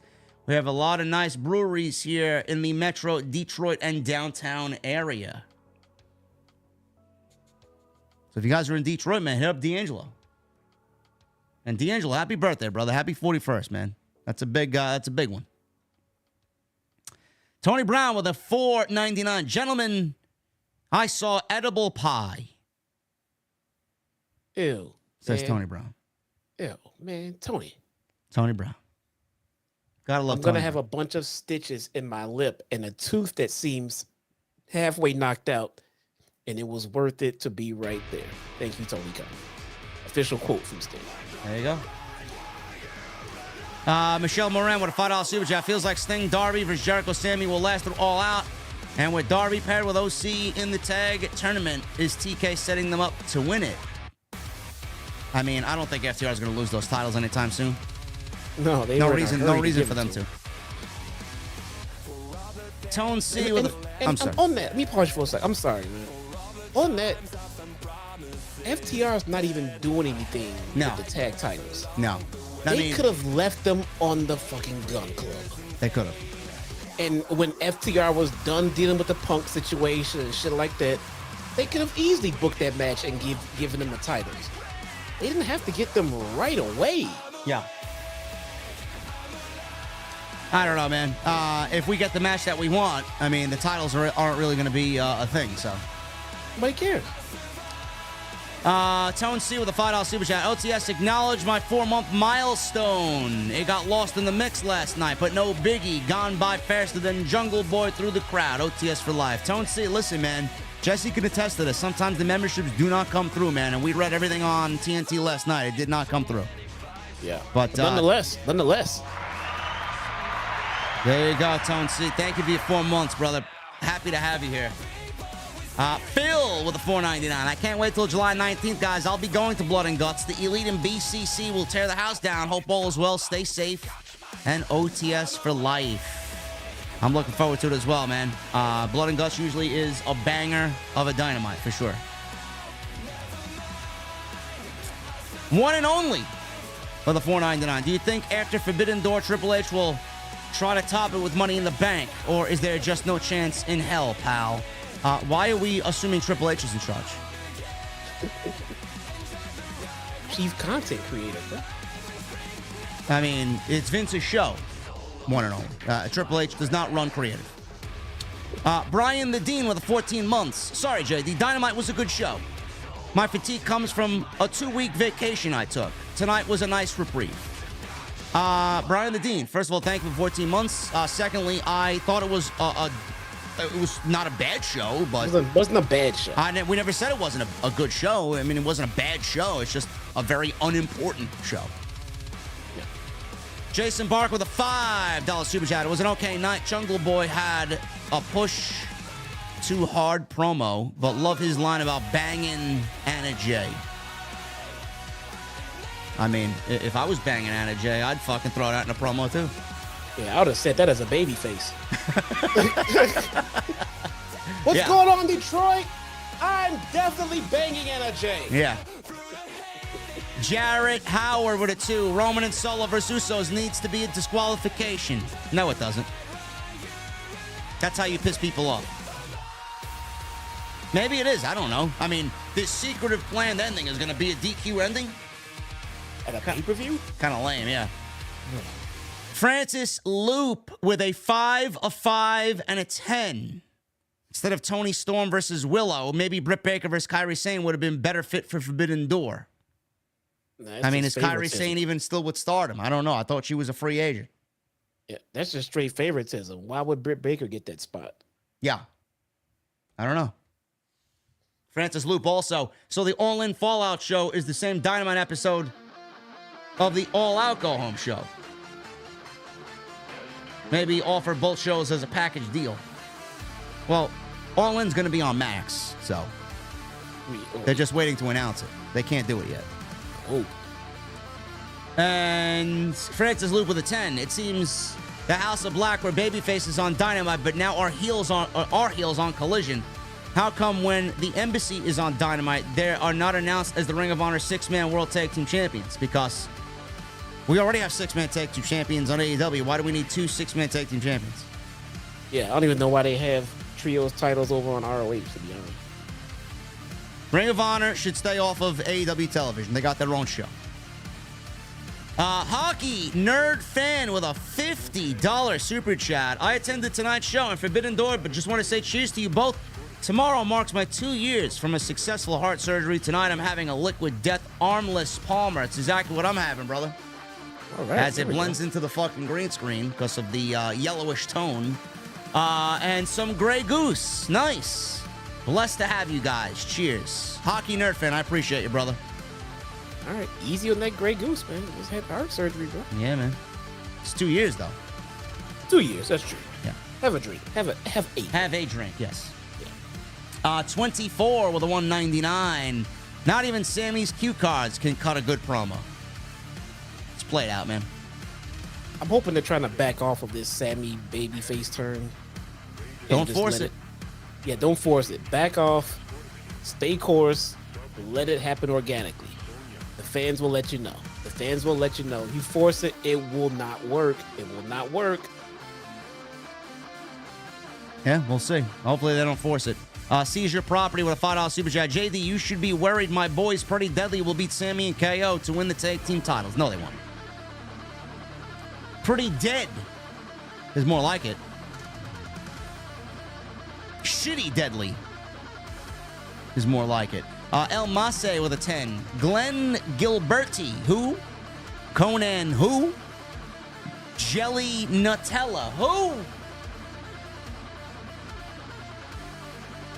Bro, Disco can't even fucking... He can't draw shit, man. Fuck Disco. Joey Janela? I mean, if he ain't setting himself on fire, man, what good is he? And Conan and keeping it 100, man, we're bigger than Conan and keeping it 100. Come on now. Jesse's got more followers than fucking Disco Inferno. There you go. Frankie Rodriguez with a $4.99 and a $1.99. Am I the only one who thinks the Painmaker gimmick is cringy? Yes. No, Probably. You're not the only one. Sorry. Oh, you're not the only one. You don't like it? It's not that I don't like it. I don't see it. What's the... Okay, he's the Painmaker now. So now what? Is he tougher? Is he better? Because if this is better, why the fuck are we on this other Jericho shit? Just stay the Painmaker. I don't know. What are we doing different? We changed the music. And does Fozzy have any other goddamn song? Yes, they have a lot of good songs. No, they don't. They only have Bro, Judas. all the posers, you know, listen, Judas is a great song, but like all of new Fozzy, man, like Judas is a poser song. Like I was listening to Fozzy when their first album was fucking mostly cover songs, and they had their first 4 original songs off their cover album. That's their best material, but nobody understands that. So, I don't know. If you want to change up your presentation, at least for this showing, and you want to come out to different music, and he did, the best you can come up with is a Judas remix? I don't know. You just gonna pick a new song? Yeah, he should really put a little bit more thought into that, but you're really gonna tell Chris Jericho what to do musical-wise, man? He's a fucking musician. I didn't tell him what to do. I'm asking a question. You couldn't pick a different song? You couldn't pick a different song. I don't know. I saw somebody on Twitter saying, well, the fans react to this song. This song is over, so maybe that's why. Jericho can get anything over. This motherfucker got over a potted plant. You telling me he can't get over any song of his other than Judas?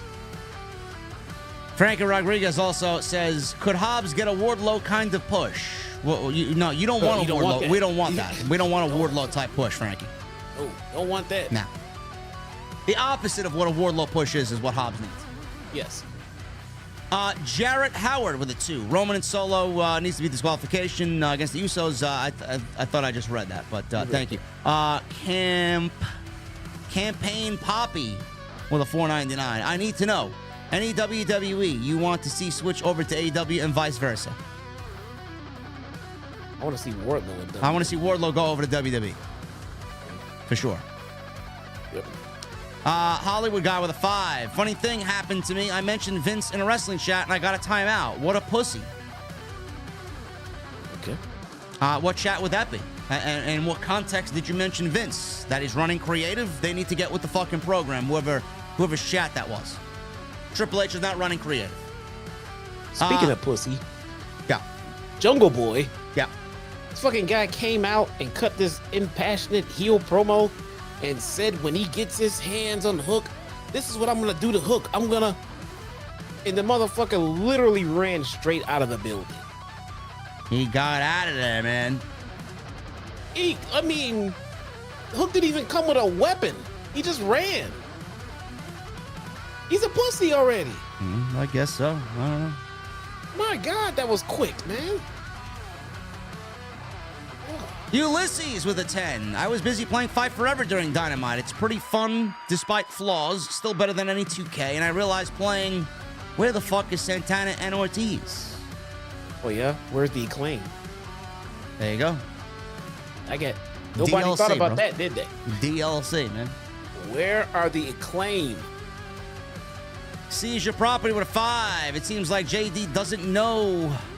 Jesse, do you know why Brock Lesnar attacked Cody Rhodes? I know what commentary told me, and they were assuming. If I'm going by what Brock Lesnar said, I have no idea why Brock Lesnar attacked Cody Rhodes. No idea. Cody prefers Target over Walmart. That's why Brock attacked him. That's why. There you go. There you go. Maybe that's the reason. Brock likes Dunkin' and Cody likes Starbucks. You can't just have commentary say maybe Brock was upset that Cody did that. Dude, first off, us as fans know Brock Lesnar does not give 2 shits about wrestling or this company or when someone wrestles or what spot. You show him who he's wrestling, you give him the paycheck, he shows up and he goes home to bang his fucking wife. That's it. That's it. That's it. That's all he cares about. That's it. He don't care if he wins or loses. You pay him his check and he leaves and goes back to bang Sable. So him just beating up Cody and never really saying anything does leave a hole in the story, yes.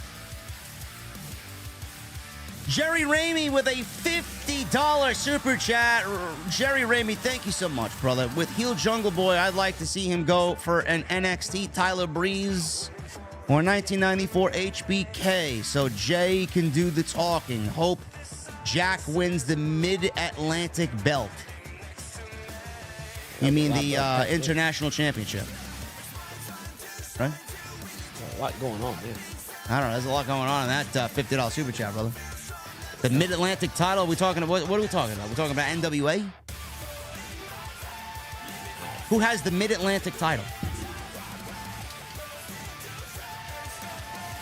Maybe he means the one that Orange has. They renamed it. Maybe. That what he's talking about? Jerry, thank you so much, man. Let's keep Jungle Boy as Jack Perry, man. Let's not copy something that's already been done.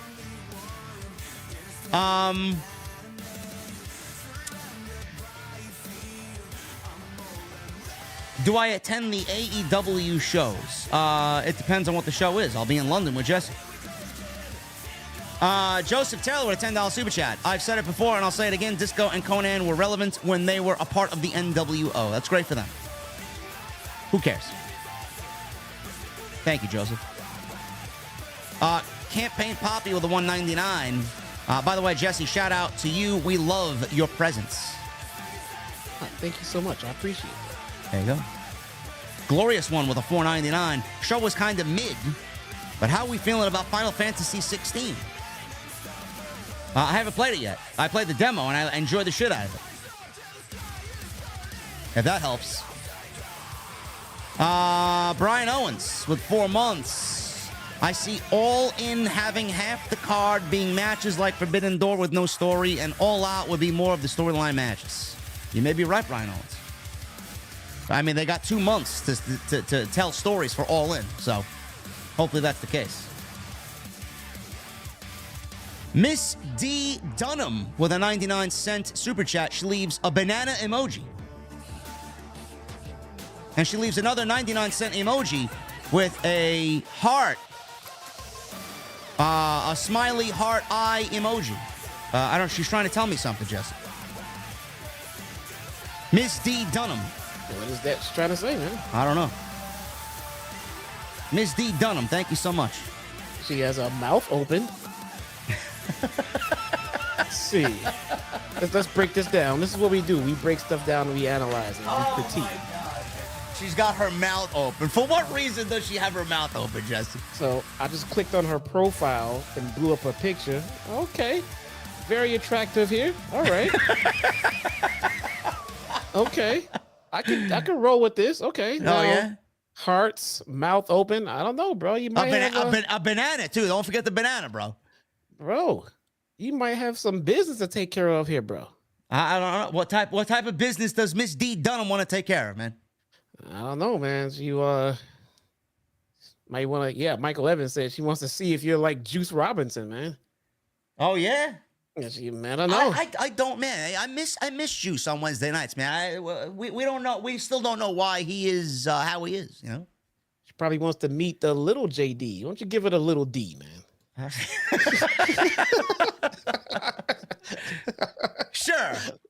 Sure, troll. Miss D. Dunham, thank you for the super chats. Seizure Property, the $10 super chat. I don't know about that. I'm seeing Sammy getting frustrated with Kevin Owens. Next thing you know, he's going to yell at him, and Kevin Owens will turn on Sammy, and the Usos are proven to be right. No. Pretty Deadly is not winning the tag team titles. They're only in this match because WWE loves to book people to lose in their home country. It's the only thing that is sticking out to me as far as why they have that match. Come on now. Speaking of sticking out, Mrs. D. Dunham back again. Miss D. Dunham with a 99-cent super chat. What'd she say? Another heart emoji. No? No, this is with the mouth open, man. She got the mouth open. Okay. Look at this shit. Jerry Ramey with another $50 super chat to correct himself from the last super chat. $50 super chat by Jerry Ramey, All Atlantic. It's now the International Championship, Jerry Ramey. Yes, Jack Perry should be Jack Perry, but he could use a mouthpiece. Oh, he certainly has a mouthpiece. Oh, he's got a mouthpiece. He's got a mouthpiece, all right. Here, let's say Jerry's wrong about something else, then he has to come back with another $50 super chat to correct it. We'll wait. We got Ms. D. Dunham with her mouth open, and we got Jerry Ramey, who's been wrong in his 2 last super chats. Maybe he'll get it right on the 3rd one. There we go, man. I don't know. Anyway, I'm about to get out of here, man. Fuck this shit. I'm fucking tired, man.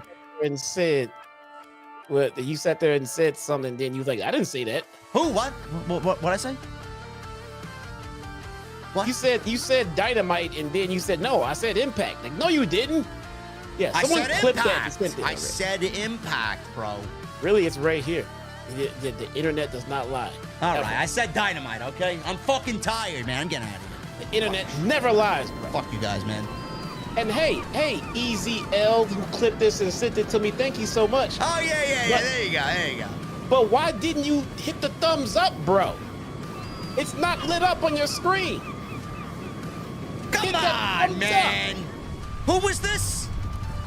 EZL. EZL, listen, bro, I'm going to have to dump you, man. Come on. I'm going to have to get rid of you. You're watching the stream and you didn't hit the thumbs up? Man, Get rid of him. Get rid of him. Ah, God. Get rid of him. Anyway, guys, I will be live tomorrow around 2 p.m. Keep an eye on the socials for our Fight Forever stream. Should be a fun time. Mr. 9 to 5 is going all elite. We're going to do it tomorrow. Follow me on social media at JDfromNY206, Twitter, Instagram, TikTok, and Cameo. Hit that subscribe button down below. Turn on the bell for notifications. Make sure you guys go check out all the other content on the channel. Go follow Jesse on social media at Chi-Town Smart. Tune into Jesse's channel tomorrow. Same deal, man. Chi-Town Smart. He'll be reviewing Impact. Look at this guy. Another $50 super chat. Oh, my God. I was kidding, bro. Jerry Ramey. He says, JD, I'm sorry, with a $50 super chat. Bro, stop. Jerry Ramey, we fucking love you, man. We're only busting your balls, bro. Oh, guy's awesome. Jerry Ramey, the MVP of tonight's stream. Appreciate you guys very much. I'll see you tomorrow live for AEW Fight Forever. See you guys then.